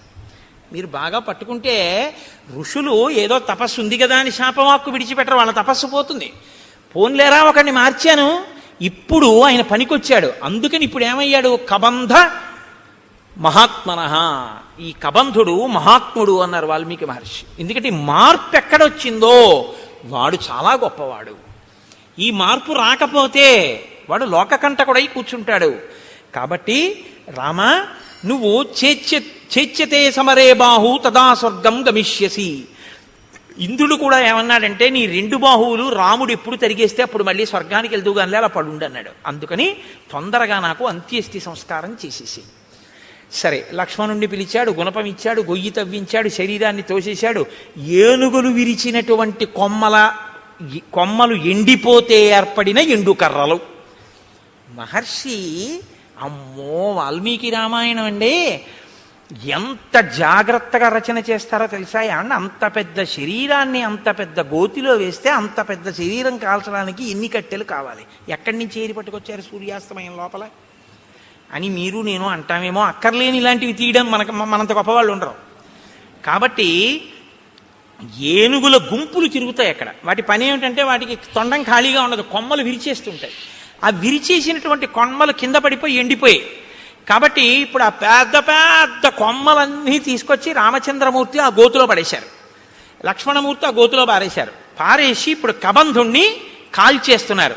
ఈ కబంధుడి దగ్గరే ఈ కబంధుడు కాలిపోతే సీతమ్మ తల్లిని పట్టుకోవడానికి, సీతమ్మ తల్లిని అన్వేషించడానికి పెద్ద శుభవార్త దొరుకుతుంది. హనుమ ప్రవేశించడానికి ఇంకా కథకి రంగం సిద్ధం అవుతోంది. ఇక్కడి నుంచి కిష్కింధకాండకి పునాది పడుతోంది. ఇక్కడి నుంచి హనుమత్ ప్రవేశం ప్రారంభం అవుతోందనమాట. కాబట్టి ఇప్పుడు నాయనా నువ్వు నా శరీరాన్ని అంటించేయి. ఇప్పుడు ఆ ఏనుగులు విరిచేసినటువంటి ఎండిపోయిన కొమ్మలు తెచ్చి గోతిలో పడేసి అంటించేశారు ఆ శరీరాన్ని. అంటించేస్తే మెల్లమెల్లగా కాలింది అన్నారు. కొవ్వు పట్టి ఉంది కదండి. అప్పుడు కూడా హ్యూమన్ ఎనాటమీ బాగా తెలుసు అన్నమాట. అంటే కదలకుండా ఎక్కువ తినేస్తే కొవ్వు పట్టేస్తుంది. వాడు దీర్ఘాయుష్మంతుడు కాబట్టి హార్ట్ బ్లాక్ లేదు వాడికి. కాబట్టి ఆయనలోంచి ఇప్పుడు ఒక దివ్యమైనటువంటి స్వరూపం ఒకటి బయటికి వచ్చింది. తతశ్చితాయా వేగేన భాస్వరో విమలాంబర ఉత్పపాతాశు సంహృష్ట సర్వ ప్రత్యంగభూషణ విమానే భాస్వరే తిష్టన్ హంసయుక్తే యశస్కరే ప్రభయాచ మహాతేజ దిశో దశ విరాజయన్. దిశలు వెలిగిపోయేటట్టుగా హంసలు పూంచినటువంటి రథం మీద తెల్లటి వస్త్రములు ధరించి అంగ ప్రత్యంగములన్నీ కూడా సువర్ణ మణిమయబోయినటువంటి భూషణముల చేత అలంకరింపబడినటువంటి వాడై వెలిగిపోతున్న పగిది ఒక్కసారి ఆ కబంధుడు మళ్ళీ పూర్వస్వరూపంతో ఆ రథంలో కూర్చుని కనపడ్డాడు.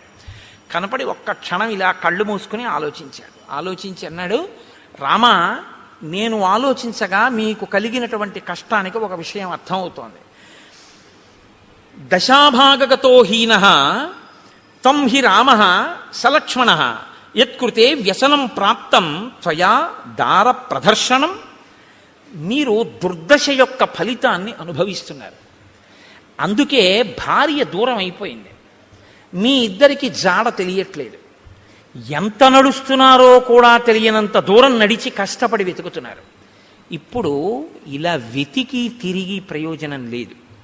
నీకు సాయం చెయ్యగలిగిన మిత్రుడు ఒకడు కావాలి. ఒక గొప్ప మిత్రుడు. ఆయన ఎటువంటి వాడై ఉండాలి? ఆయన ఈ లోకమంతా తిరిగిన వాడై ఉండాలి. ఈ భూమండలం అంతా తిరిగిన వాడైతే ఎక్కడెక్కడ ఏమున్నాయో తెలిసిన వాడై ఉంటాడు. ఎందుకని? రావణుడు అన్నది ఒక్కటే తెలుసు తప్ప అతను ఎక్కడుంటాడో ఏమిటో నాకు తెలియదు అంటున్నావుగా, జటాయువు చెప్పాడని. ఆ రావణుడు ఎవరో, ఎక్కడుంటాడో, ఎలా పరిపాలిస్తాడో, ఎంతమంది రాక్షసులు ఉంటారో ఇవన్నీ తెలియాలంటే ఈ భూమండలం అంతా తిరిగిన వాడై ఉండాలి, అన్నీ తెలుసున్నవాడై ఉండాలి. ఎందుకు తిరిగాడన్న కారణం వేరు. ఇంద్రుగానికి కిష్కింధకాండలో అలా తిరిగినవాడు ఉన్నాడు రామ. ఆయన గురించి చెప్తాను, ఆయనతో స్నేహం చేసుకో.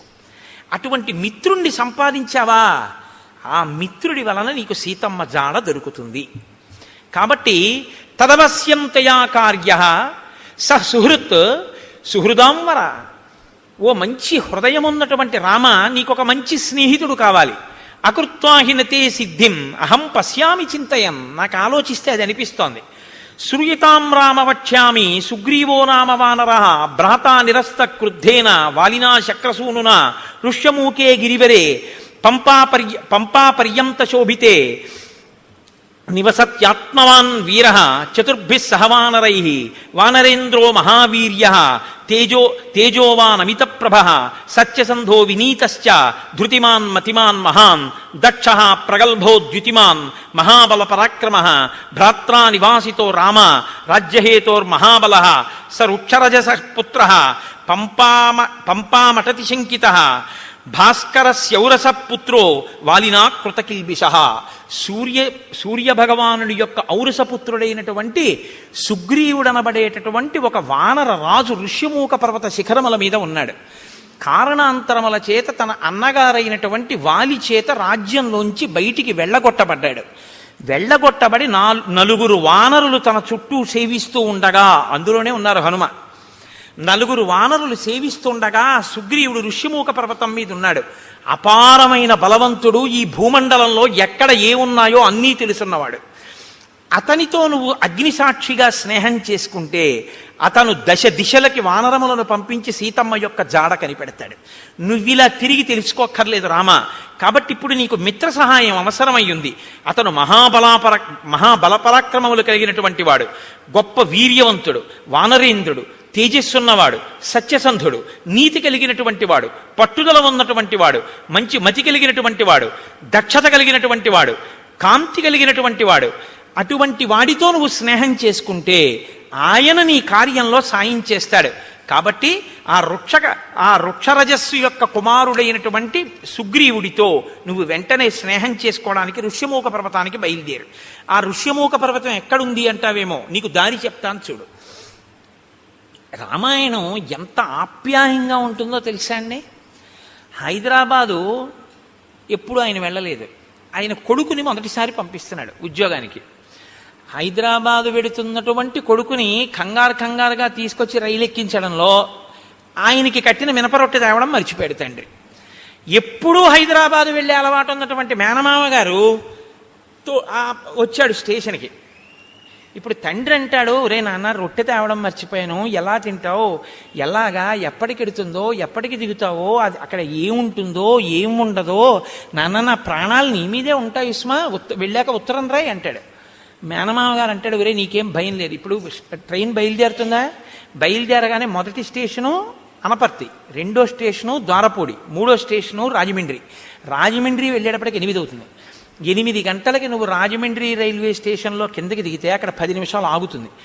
దిగి నువ్వు చూస్తే అక్కడే మంచి అరటిపళ్ళు, చాలా చక్కటి రొట్టెలు అన్నీ అమ్ముతూ ఉంటారు. కాబట్టి నువ్వు అక్కడ నీకు కావలసిన 2 ఇడ్లీ 2 అరటిపళ్ళు అవి కొనుక్కొని చక్కగా అవి తినేసేసి మళ్ళీ రైలు ఎక్కి కూర్చుంటే 10 నిమిషాల కన్నా ఆగదు, గబగబా కొనేసుకో. రైల్లో కూర్చుని తినేసి మంచినీళ్ళు తాగేసి, వాటర్ బాటిల్ మర్చిపోకు, ఎక్కిళ్ళు వస్తాయి. వాటర్ బాటిల్ కొనుక్కుంటే ఎక్కి పడుకున్నావు అంటే హాయిగా తెల్లవారేటప్పటికి 6 హైదరాబాద్ వెళ్ళిపోతా ఉంటాడు. తెలుసున్నవాడు చెప్పేటప్పుడు రాజమండ్రి వస్తుంది, ద్వారపూడి వస్తుందని చెప్పడు. ఎక్కడ ఏం తినాలో, ఏం తాగాలో, ఎలా పడుకోవాలో, ఎలా వెళ్ళాలో ఎందుకు చెప్తాడంటే ఆత్మీయత అందులో కలిసిపోయి ఉంది. కలిసిపోయి ఉండడంలో అలా చెప్తాడు. కాబట్టి ఇప్పుడు చూడండి, నిజంగా మాట్లాడడంలో వాల్మీకి మహర్షి మాట్లాడించడంలో అందం చూడండి. ఇందుకుని మహాత్ముడయ్యాడు. ఇప్పుడు రాముడి మీద ఎంత ప్రేమతో మాట్లాడుతున్నాడంటే ఋషిముఖానికి వెళ్ళి నీ పని అవుతుందని ఏదో చేతకాని వాడికి చెప్పినట్టు చెప్పట్లేదు. ఉపకారం చేయడంలో అంత శ్రద్ధతో చేస్తున్నాడు. మహానుభావుడి వల్ల నేను మళ్ళీ పునర్జన్మ పొందానని సంతోషిస్తున్నాడు. నాయన రామ, నువ్వు లక్ష్మణ సహితుడవై పశ్చిమ దిశగా ఇదే మార్గంలో వెడితే బోలెడన్ని చెట్లు కనపడతాయి. నేరేడు, మోరటి, పనస, జువ్వి, మర్రి, తుమ్మిక, రావి, కొండగోగు, మామిడి, చండ్ర, పొన్న, ఎర్రగోరుంట, కానుగ, నల్లవి, అశోక వృక్షాలు, కడిమి చెట్లు, గన్నేరు చెట్లు, నల్లజీడి చెట్లు, అశోక వృక్షాలు, ఎర్రచందన చెట్లు, దేవదారు వృక్షాలు అన్నీ కనపడతాయి. ఎందుకు ఇవన్నీ? ఆప్యాయత కలిగిన మేనమామ చెప్పినట్టు చెప్పడం. వీటికి మంచి మంచి పళ్ళు ఉంటాయి. లక్ష్మణుడు ఎక్కి కోసి నీకు తెచ్చి పెట్టచ్చు, లేదా కొమ్మలు ఉంచినా కూడా అందుతాయి. అంటే కింద కొమ్మలకు కూడా అన్ని పళ్ళుంటే ఆ పళ్ళు ఎవరు కొయ్యరు. ఎంత వివరంగా మాట్లాడతాడో చూడండి. అక్కడే ఉంటుంది క్యాంటీన్. ఒకవేళ క్యాంటీన్ ఏ కారణం చేతనైనా మూసేసి ఉంటే నువ్వు కంగారు పడకవు, ఇటువైపు కట్టేస్తారు. కానీ అదే టైంలో టిఫిన్ ఎక్కువ తినేవాళ్ళు అవతల ప్లాట్ఫామ్ మీదకి వస్తారు. ఇటు చెక్కలతో క్లోజ్ చేసి అటువైపు అమ్ముతుంటాడు, అటువైపు వెళ్ళు అని చెప్తాడు. చూసారా మా మేనమామ అలా చెప్తాడు చెప్పేటప్పుడు. మీరు ఆ శ్లోకాలలో అవతలవాడి ఆప్యాయత చూడాలి ఆ చెప్పడంలో. ఎంత గొప్ప రచనండి మహర్షిది. కాబట్టి లక్ష్మణుడు కొమ్మలు ఉంచి పళ్ళు కొయ్యొచ్చు, తేనె పట్ల నుంచి తేనె కారుతుంటుంది. రామ, అవి మీరు తినచ్చు. అది దాటి మీరు వెడితే అక్కడ మీకు ఒక చిక్కటి వనం కనపడుతుంది. అంటే చిక్కటి వనం, చక్కటి వనం, బాగా చెట్లు దగ్గరగా ఉంటాయి. అవన్నీ పూలతో పళ్లతో నిండిపోయి ఉంటాయి. సర్వకామ ఫలాహ వృక్షాః పాదపాస్తు మధుశ్రమాః సర్వే చ ఋతవస్తత్ర వనే చైత్రరథే యథ. చైత్రరథం అంటే ఎప్పుడు అన్ని ఋతువులు ఉంటే దాన్ని చైత్రరథం అంటారు. అన్ని ఋతువులు ఉన్నట్టే అక్కడ ఎప్పుడు పళ్లతో, తేనె పట్లతో, పువ్వులతో ఆ చెట్లన్నీ శోభాయమానంగా ఉంటాయి. అక్కడ చక్కగా మీరు తేనె తాగచ్చు, పళ్ళు తినచ్చు. అది దాటి వెళ్ళిన తరువాత మీరు పంపా సరోవర తీరానికి వెడతారు.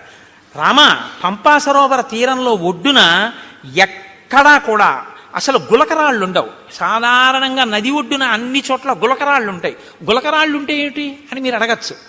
రాముడు పాదుకలు లేకుండా నడుస్తున్నాడు, గులకరాళ్ళు ఉంటే గుచ్చుకుంటాయి కాళ్ళలో. కాబట్టి రామ, పంపానదీ తీరంలో గులకరాళ్ళు ఉండవు. అంటే ఆయన కాళ్ళకి గుచ్చుకునేవి లేవు. ఎంత ప్రేమో చూడండి ఆ చెప్పడంలో. పంపానదీ తీరంలో గులకరాళ్ళు ఉండవు. ఆ నీళ్లు చల్లగా, ఆ అందులో పుట్టినటువంటి పద్మముల యొక్క కింజిల్కముల నుండి రాలినటువంటి పుప్పుడితో సుగంధభరితములై తీయగా చల్లగా ఉంటాయి. ఎప్పుడు స్నానం చేద్దామా, ఎప్పుడు తాగుదామా అనిపిస్తుంది. రామ, అక్కడ నాచు ఉండదు. కాబట్టి నువ్వు జాగ్రత్తగా పంచె పైకి తీసి కాలు జారుతుందేమో అని చూసుకుని వెయ్యక్కర్లేదు. ఆ కింద ఉన్నటువంటి ఇసుక నీకు కనపడుతుంది. ఆ నీరు వెండి పళ్ళెంలా ఉంటుంది, అంత స్వచ్ఛంగా ఉంటుంది. మహానందిలో ఉంటుంది సరోవరం, అలా ఉంటాయి నీళ్లు. రామ, నీకు ఇంకొక విషయం చెప్తున్నాను. అక్కడ అనేకమైన పక్షులు ఆ ఒడ్డును తిరుగుతుంటాయి. వాటికి ఏం భయం ఉండదు. అవి చాలా స్వేచ్ఛగా తిరుగుతుంటాయి. అవి ఎంత రుచిగా ఉంటాయో తెలుసా రామ? ఘృతపిండోపమాన్ స్థూలాంతాన్ ద్విజాన్ భక్షయిష్యథ రోహితాన్ వక్రతుండాశ్చ నడమీనాంశ్చ రాఘవ. రామ, పెద్ద పెద్ద చేపలు, ముళ్ళున్నవి, రెక్కలున్నవి ఆ నదిలో తిరుగుతుంటాయి పంపా సరోవరంలో. నేతి ముద్ద ఎలా ఉంటుందో అంత కమ్మగా ఉంటాయి అక్కడ ఉన్న పక్షులు. మాంసాహారం ఉన్న వాళ్ళు ఎవరైనా ఉంటే నోరూరే ప్రయత్నంలో ఉండకండి. కాబట్టి అంత కమ్మటి రుచి కలిగినటువంటి పక్షులు ఉంటాయి. కాబట్టి పాంసాయాం ఇషుభి మచ్చాన్ తత్ర రామవరాన్ హతాన్ నిస్త్వక్ పక్షాన్ అయస్తప్తాన్ అకృషాన్ ఏకకంటకాన్.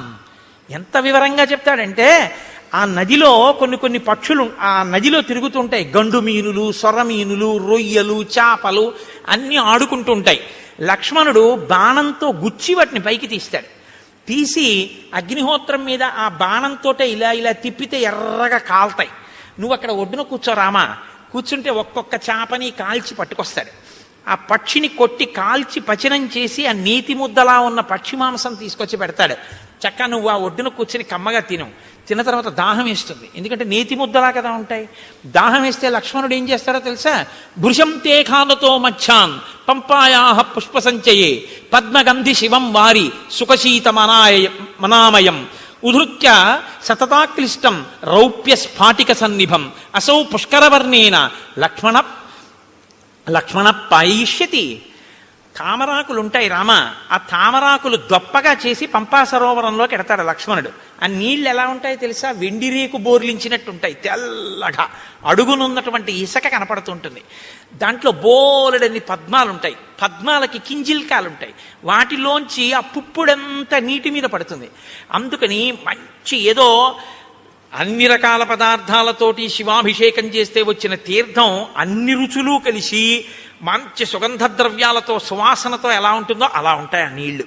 ఆ నీళ్లు తామరాకు దొప్పతో తెచ్చి నీకు ఇస్తాడు. నువ్వు చక్కగా ఏం చేస్తావంటే ఆ తామరాకు దొప్పతో చల్లటి నీళ్లు తాగు. సాయంకాలం వేళలో నువ్వు ఆ పంపా సరోవర ప్రాంతంలో తిరుగుతుంటే జింకలు లేళ్లు తిరుగుతుంటాయి, చెట్లన్నీ పువ్వులు ఇట్టుకున్నాయా అన్నట్టుగా పువ్వులతో శోభిస్తుంటాయి. నీకు సీతమ్మ కనపడలేదు అన్న బెంగ నీకు తీరుతుంది. రామ, అక్కడ పుష్పమాలలు కొన్ని పడి ఉంటాయి. ఆ పుష్పమాలలు ఎన్ని సంవత్సరములైన వాడవు. ఎందుకో తెలుసా? నతాని కశ్చిన్ మాల్యాని తత్రారోపయితా నరః నచ వై మ్లానతాంయాంతి నచ సీర్యంతి రాఘవ. మతంగ మహర్షి యొక్క శిష్యులు గురువుగారికి సేవ చేయడం కోసమని అక్కడికి వచ్చి దర్భలవి సేకరిస్తున్నప్పుడు వాళ్ళ శరీరానికి కలిగినటువంటి శ్రమ వలన పుట్టినటువంటి స్వేద బిందువులు నేల మీద పడి పువ్వులై దండలయ్యాయి. ఆ దండలు ఎవరూ తీసి ధరించరు. వాళ్ళ ఆ శిష్యుల యొక్క చెమట పువ్వులైంది కాబట్టి ఆ పువ్వులు సూర్యరశ్మికి వాడవు, గాలికి ఒడిలిపోవు. అవి ఎన్ని సంవత్సరములైనా అలాగే ఉంటుంటాయి. ఆ మాలలు ఎవరు ధరించరు. నువ్వు అక్కడ మతంగ మహర్షి యొక్క ఆశ్రమం కనపడుతుంది. చాలా లోపలికి వెళ్ళడం చాలా కష్టం, గొన్నేనుగులు దాని చుట్టూ తిరుగుతూ ఉంటాయి. రామ, అక్కడే శబరి ఉంది ఇప్పుడు ఆ ఆశ్రమంలో. తేషాం గతానాం ఆద్యాపి దృశ్యతే పరిచారిణి శ్రమణీ శబరీనామ కాకుత్స చిరంజీవిని త్వాం తు ధర్మే స్థితా నిత్యం సర్వభూత నమస్కృతం దృష్ట్వా దేవోపమం రామ స్వర్గలోకం గమిష్యతి. నువ్వొక్కసారి ఆ ఆశ్రమంలోకి వెళ్ళి శబరిని చూస్తే శబరి నిన్ను చూసిన తరువాత స్వర్గలోకానికి వెళ్ళిపోతుంది. నీకోసమే ఎదురు చూస్తోంది.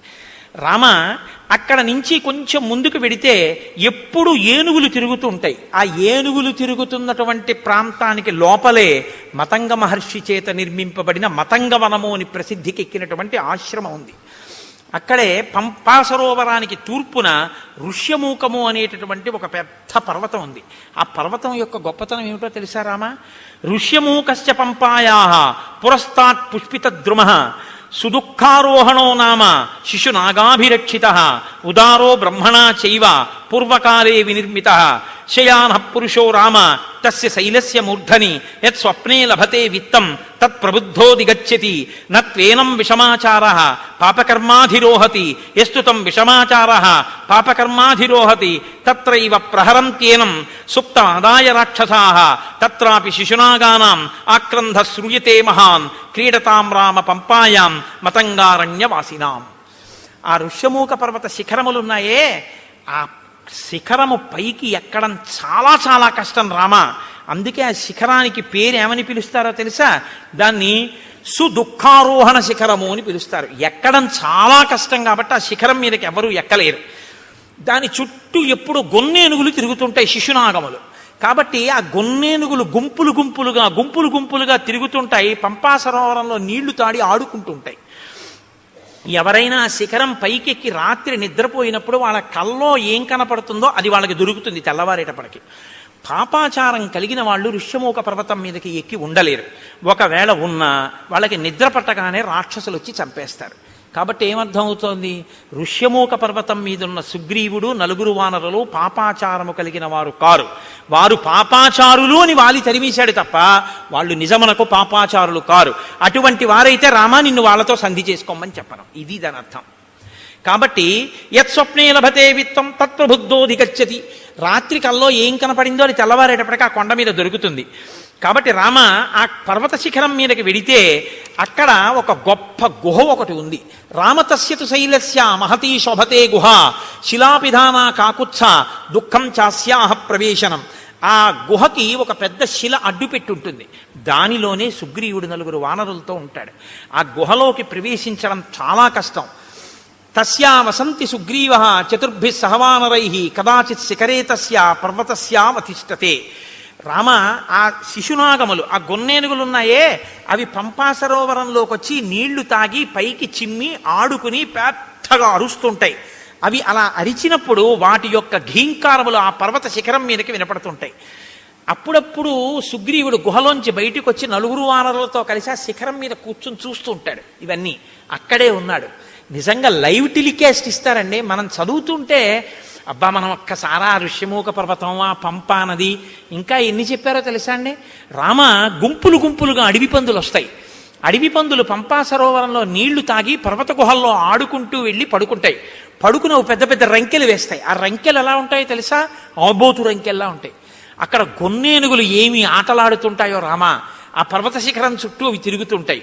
వాటిని దాటి శిఖరం ఎక్కవలసి ఉంటుంది. ఇవన్నీ చెప్పి రామ తొందరగా బయలుదేరి సుగ్రీవుడితో స్నేహం చేసుకో. చాలా సంతోషం అన్నారు. మీరు ఆజ్ఞనిస్తే నేను బయలుదేరుతానన్నాడు. ఆయన వెళ్ళిపోయాడు. రామలక్ష్మణులు ఇద్దరూ బయలుదేరి శబరి ఉన్నటువంటి ఆ మతంగ మహర్షి యొక్క ఆశ్రమాన్ని చేరుకున్నారు. శబరి వెంటనే స్వాగతం చెప్పింది. స్వాగతం చెప్పి అంది, తౌచు దృష్ట్వా తదా సిద్ధ సముద్ధాయ కృతాంజలి రామస్య పాదౌ జగ్రాహ లక్ష్మణస్య చ ధీమతః పాద్యమాచమనీయం చ సర్వం ప్రాణాద్యధానిధి. ఆవిడ వెంటనే రామలక్ష్మణుల ఇద్దరి పాదములు పట్టుకుని అర్ఘ్యపాద్యములిచ్చి కూర్చోపెట్టి, నాయనా రామ, నీ దర్శనం కోసమే నేను ఎదురు చూస్తున్నాను అంది. అంటే రాముడు ఆవిడ్ని ప్రశ్నించాడు. ఇదే నేను మీతో అన్నది.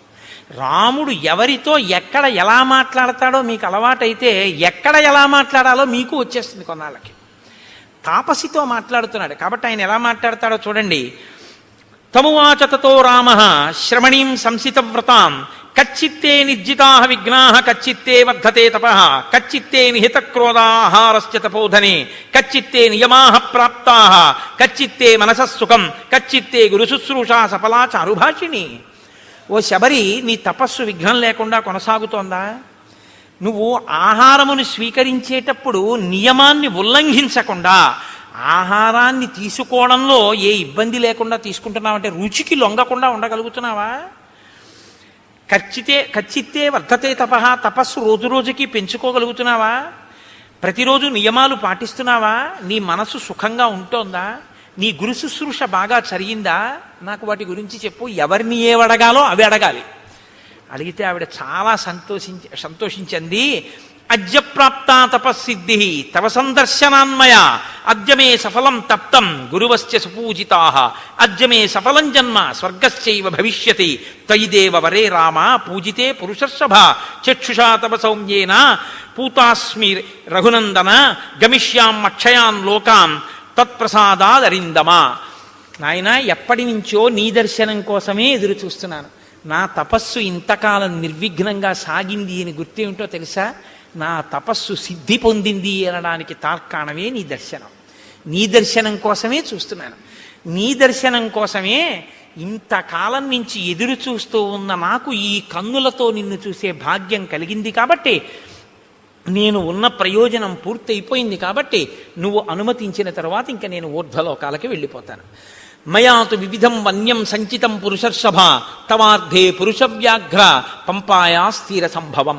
పంపానదీ తీరమునందు ఉన్నటువంటి అనేకమైన కందమూలములను ఫలములను నువ్వు ఎప్పుడొస్తావో నీకు పెడదామని నేను తీసుకొచ్చి దాచి ఉంచాను. అంటే మీరు ఈ మాటలో ఒక విషయం గుర్తుపెట్టుకోవాలి. శ్రద్ధ అని ఒకటి ఉంటుంది. శ్రద్ధ అంటే ఏమిటో తెలుసా అండి?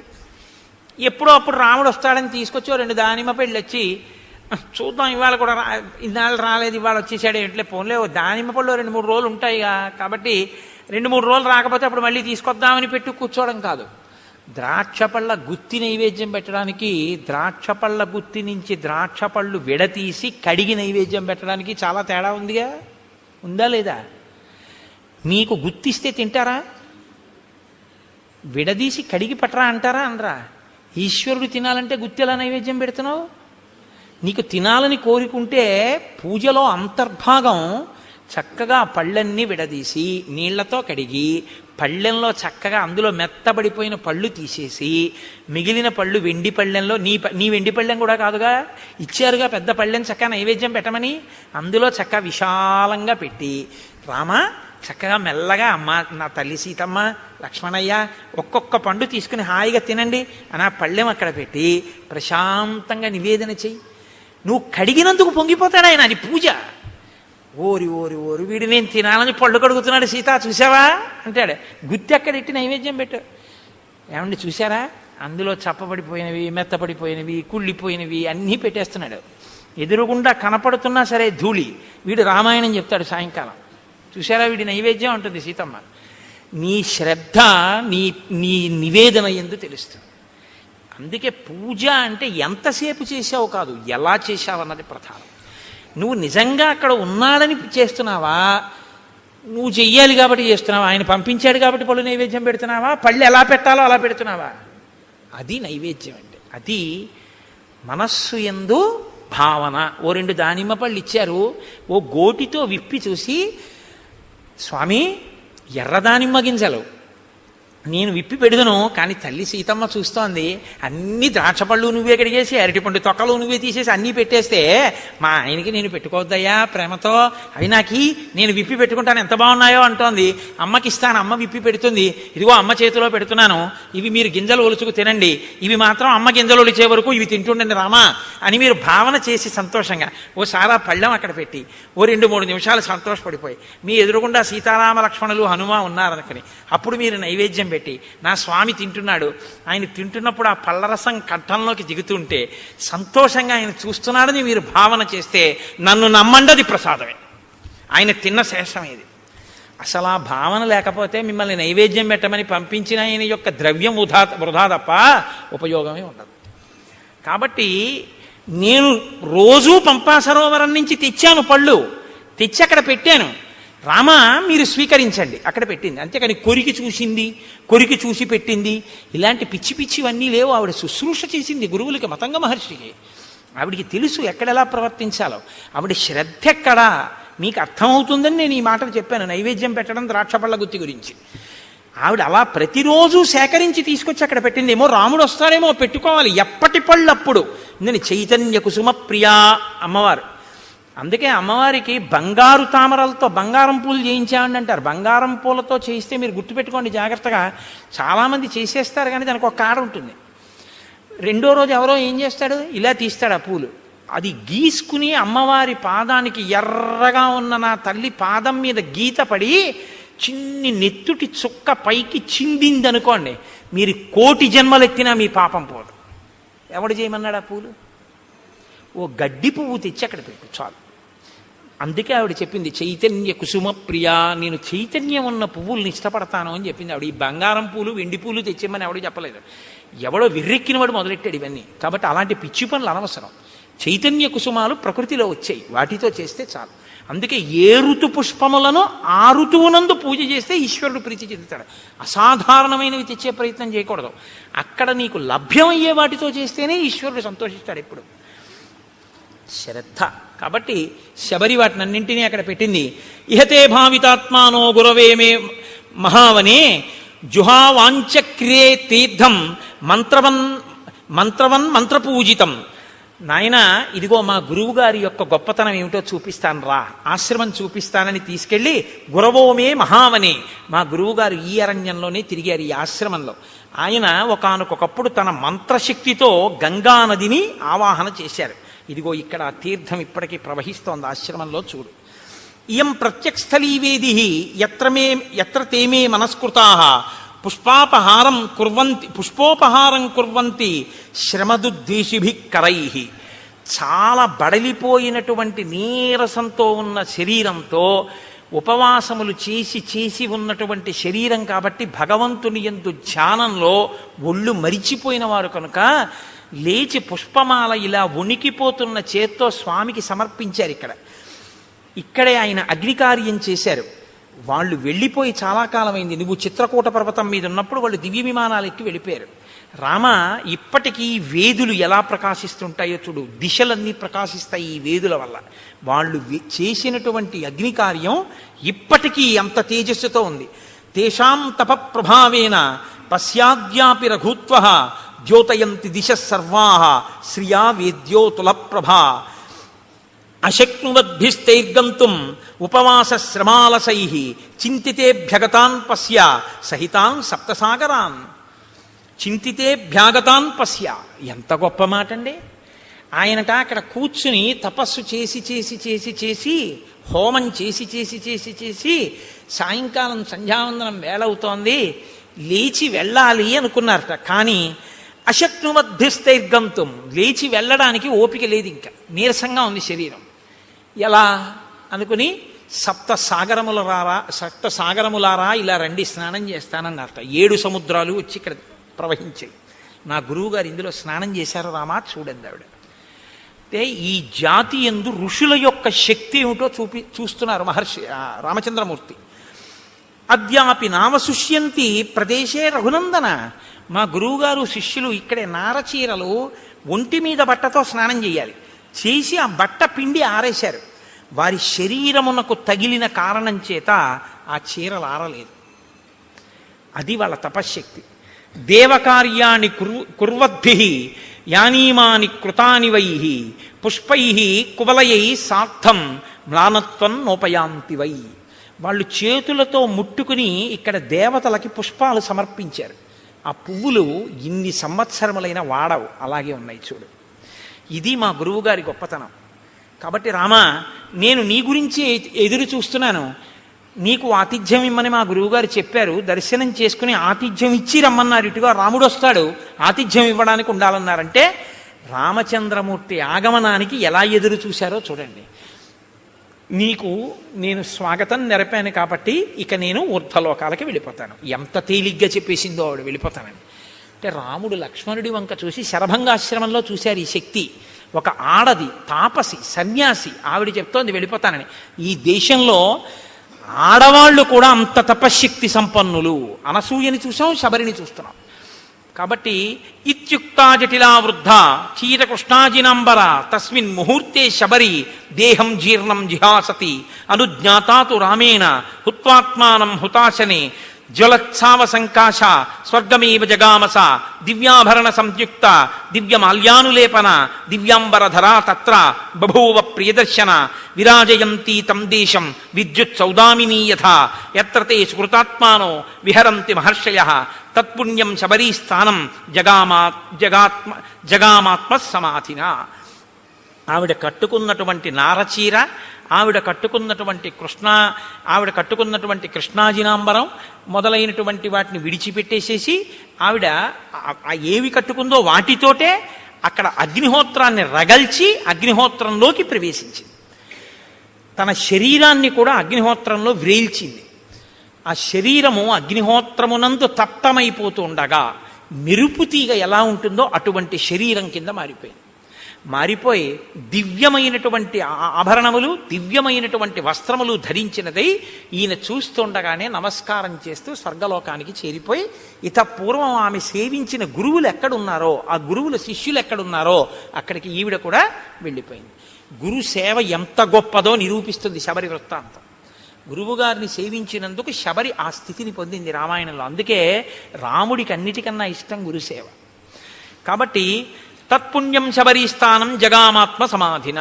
ఆవిడ వెళ్ళిపోయిన తరువాత రాముడు లక్ష్మణుడితో కలిసి సప్తానంచ సముద్రాణం యేషు తీర్థేషు లక్ష్మణ ఉపస్పృష్టంచ విధివత్ పితరశ్చాపి తర్పితాః ప్రణష్టం అశుభం తత్వత్ కళ్యాణం సముపస్థితం తేన తత్వేన హృష్టం మే మనో లక్ష్మణ సంప్రతి హృదయేహి నరవ్యాఘ్ర శుభమావిర్భవిష్యతి. ఇది ఎందుకు మనం స్నానం చేయాలో తెలుసుకోవాలి. రాముడు వెంటనేట అక్కడ సప్తసాగరములను ఋషులు తీసుకొచ్చారు కదండి, అందులో స్నానం చేసి పితృతర్పణం చేశాట. చెయ్యగానే అన్నట్ట, మన దుర్దశ పోయింది లక్ష్మణ, ఇప్పుడు నా మనస్సు ఉల్లాసాన్ని పొందుతోంది, నాకు మంగళములు కనపడుతున్నాయి, నా మనస్సు ప్రసన్నమై ఏదో మంచి జరగబోతోంది అని తెలుస్తోంది. ఇంత గొప్ప తీర్థంలో స్నానం చేయడం వల్ల మన పాపం నశించింది అన్నాడు. మీరు చెప్తే ఆశ్చర్యపోతారు. ఒకనకొకప్పుడు ఒక ఆయన చాలా ఇబ్బందుల్లో ఉండేవాడు. ఆయన వెళ్ళి స్నానం చేసే స్థితిలో లేడు. ఎందుకంటే ఆయనకు అప్పటికి ఒక యాక్సిడెంట్ అయ్యి కట్టుకట్టారు. ఆయన చాలా కష్టాల్లో ఉంటే ఒక మహాత్ముడు ఒక ఆయనతో కలిసి నేను వాళ్ళ ఇంటికి వెళ్ళడం జరిగింది. ఆయన నన్ను అడుగుతున్నాడు, ఏమండి నేను చాలా ఇబ్బందుల్లో ఉన్నాను. సాధారణంగా ఇలాంటి ప్రశ్నలు ఏదో ఈయన చెప్పగలడు అనుకుంటా, రామాయణం చెప్తే అవన్నీ చెప్పగలనా, ఏదో పాపం వాళ్ళ సంతోషం అడుగుతుంటారు. ఏం చేయమంటారు అంటే నేను ఆలోచిస్తున్నాను, ఏం చేయమని చెప్దాం. యాక్సిడెంట్ అయింది, కాళ్ళు విరిగిపోయాయి, కట్లు కట్టేశారు, ఏం చేయమని చెప్తే ఏం చేయగలడు అని ఆలోచిస్తుంటే నాతో వచ్చిన మహాత్ముడు పక్కుని నవ్వన్నారు. ఎందుకంటే దానికి అంత బాధపడతారు, ఇక మీకేమీ అవదు, పుష్కరం నుంచి సీసాతో నీళ్లు తెచ్చుకు చల్లుకోకండి. కారు చేయించుకుని మీ ఊళ్ళో పుష్కరాలు అవుతున్నాయిగా, గోదావరి పుష్కరాలు. ఒక్కసారి నదిపాయం మీకు దగ్గరగా ఎక్కడుందో అక్కడికి వెళ్ళి ఆ ఒడ్డున కూర్చుని ఇలా వంగండి. కింద కట్లు తడవకూడదు కానీ తల తడవచ్చుగా. గోదావరిలో నీళ్లు తీసుకొచ్చి సంకల్పంతో మీ తల మించి కంఠం తడిచే వరకు పోసుకోండి. తడిబట్టతో ఒళ్ళు తుడుచుకుని ఇంటికి రండి. మీ దరిద్రం అక్కడతో పోతుందన్నాడు. మీరు నమ్ముతారా? నేను యథార్థం చెప్తున్నా, రామాయణం చెప్తూ. ఆయన నిజంగా వెళ్ళి ఆ పుష్కర స్నానం చేశాడు అంతే. ఇవాళ ఆయన ఎంత సంతోషంగా ఉన్నాడో. ఇక మళ్ళీ ఆయన ఏమీ పట్టుకోలేదు. తీర్థస్నానం అంటే ఉత్తినే రాలేదండి, మహాత్ముల యొక్క సంకల్ప శక్తితో వచ్చాయి. ఒక గోదావరి ఉత్తినే రాలేదు, గౌతమ మహర్షి యొక్క తపఫలం. అందుకే నదులు ఎక్కడెక్కడ ఈశ్వరుడు ఉంటే అక్కడికక్కడికి వెళ్ళి చుట్టుకుంటాయి. ఎవరి దారి నేర్పారని? కృష్ణమ్మ ఉంది, విజయవాడ కనకదుర్గమ్మని సేవిస్తుంది, మంగళగిరి వెడుతుంది, అమరేశ్వరుణ్ణి సేవిస్తుంది. అక్కడి నుంచి ఎవరు చెప్పారని? శ్రీశైలం వెళ్ళిపోతుంది. ఆ లోయల్లో వెళ్ళిపోయి అక్కడికి వెళ్ళి ఆ పాతాళ గంగా జలమజ్జన నిర్మలాంగా భస్మ త్రిపుండ్ర సమలంకృత పాల భాగా గాయంతి దేవముని భక్త జనాభవంతం శ్రీమల్లికార్జున విభో తవ సుప్రభాతం అన్నీ వదిలిపెట్టి శ్రీగిరిని చుట్టుకుంటుంది. దానికి ప్రదక్షిణం చేసి వెళ్ళిపోతుంది. ఎవరు నేర్పారు నదికి? ఆ నదుల గొప్పతనం అవే. అవి ఈశ్వరుణ్ణి సేవిస్తాయి. ఋషులు తీసుకొచ్చారు వాటిని. మాకు దక్షారామంలో సప్తగోదావరి అని ఉంది, ఋషులు తీసుకొచ్చారు. దాని స్నానమే, దాని ఫలితమే. కాబట్టి రాముడు స్నానం చెయ్యగానే ప్రసన్నుడయ్యాడు. స్నానం శక్తి ఇస్తుందా అండి అంటే నువ్వు ఆ నమ్మకంతో చేసి చూడు. నీకు ట్యాబ్లెట్లో ఏ కంపోజిషన్ ఉందో ఏముందో నీకు విరేచనాలు అవుతుంటే, నీకు ఏ సూక్ష్మ క్రిముల వల్ల వచ్చాయో, ఇది వేసుకుంటే నీ రక్తంలో ఎలా కలుస్తుందో, ఆ బ్యాక్టీరియా ఎలా చచ్చిపోతుందో నీకు తెలిస్తే చచ్చిపోయా? డాక్టర్ గారు 3 పూట్ల వేసుకోమన్నాడు, వేసుకున్నావు, చచ్చిపోయా లేదా? విరేచనాలు తగ్గాయా లేదా? డాక్టర్ గారు చెప్తే మాత్రం నేను ఎలా వేసుకుంటానండి, ఇందులో ఏముందో నాకు తెలియాలండి, తెలిస్తేనే నేను వేసుకుంటానండి అంటే ఒక్కనాటికి తగ్గదు. నీ నమ్మకం ప్రధానం. మణి, మంత్రము, ఔషధము మూడింటికి నమ్మకం. కాబట్టి ఇప్పుడు నమ్మి స్నానం చేశాడు, ఫలితం వస్తుంది. విశ్వాసమే ఈశ్వరుడు. మనం ఒక ఎక్కడికైనా పవిత్రమైన చోటుకెడితే తీర్థస్నానం తప్పకుండా చెయ్యాలి. కాబట్టి రాముడు ఆ స్నానం చేసి ఉల్లాసాన్ని పొంది సంతోషించి లక్ష్మణుడితో కలిసి నువ్వు వెళ్ళి ఋష్యమూక పర్వతం మీద సుగ్రీవుణ్ణి కలుసుకో అని చెప్పి ఆనందంగా ఇద్దరూ కలిసి ఆ పంపా సరోవరంలో తిరుగుతూ ఇంకా సుగ్రీవుని యొక్క దర్శనం కోసమని ఎదురు చూస్తున్నారు. రేపటి రోజున మహానుభావుడు హనుమ, సుగ్రీవుడు ఆ వానరుల యొక్క దర్శనం, సీతమ్మ తల్లి జాడ కనిపెట్టడం వైపుకి కథ తిరుగుతుంది. ఇక్కడతో అరణ్యకాండ పూర్తయింది. కాబట్టి మనం ఒక్కసారి రామనామం చెప్పుకుని 11 పర్యాయాలు సంతోషంగా తర్వాత మంగళహారతి ఇచ్చిన తర్వాత ప్రసాదం స్వీకరించి బయలుదేరదాం. నారదాది మహామునీంద్రులు నమ్మినది శ్రీరామనామము, అయినది రామనామము.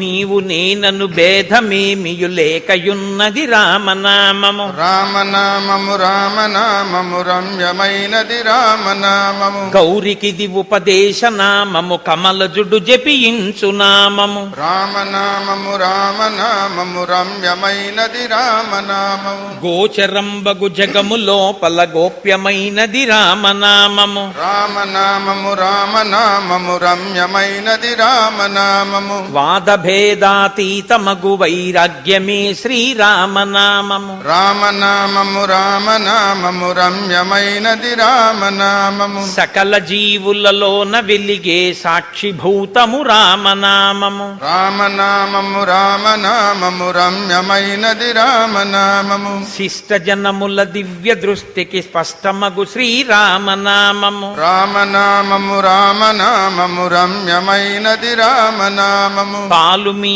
గడ పంచదారల పక్వమే శ్రీరామనామము. రామనామము రామనామము రమ్యమైనది రామనామము. సిద్ధమూర్తులు మాటి మాటికి చేయున్నది శ్రీరామనామము. రామనామము రామనామము రమ్యమైనది రామనామము.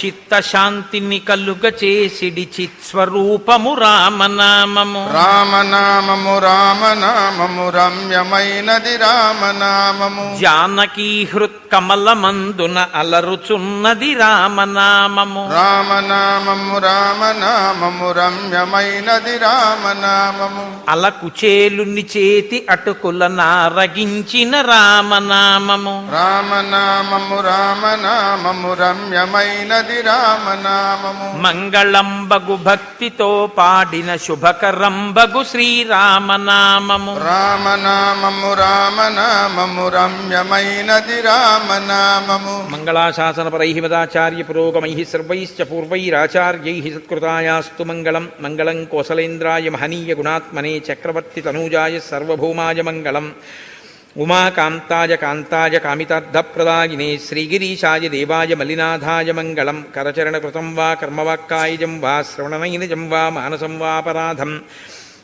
విహితం వా సర్వమేత్తక్షమస్వ శివ శివ కరుణాబ్ధే శ్రీమహాదేవ శంభో సర్వం శ్రీ ఉమామహేశ్వర పరబ్రహ్మార్పణమస్తు స్వస్తి.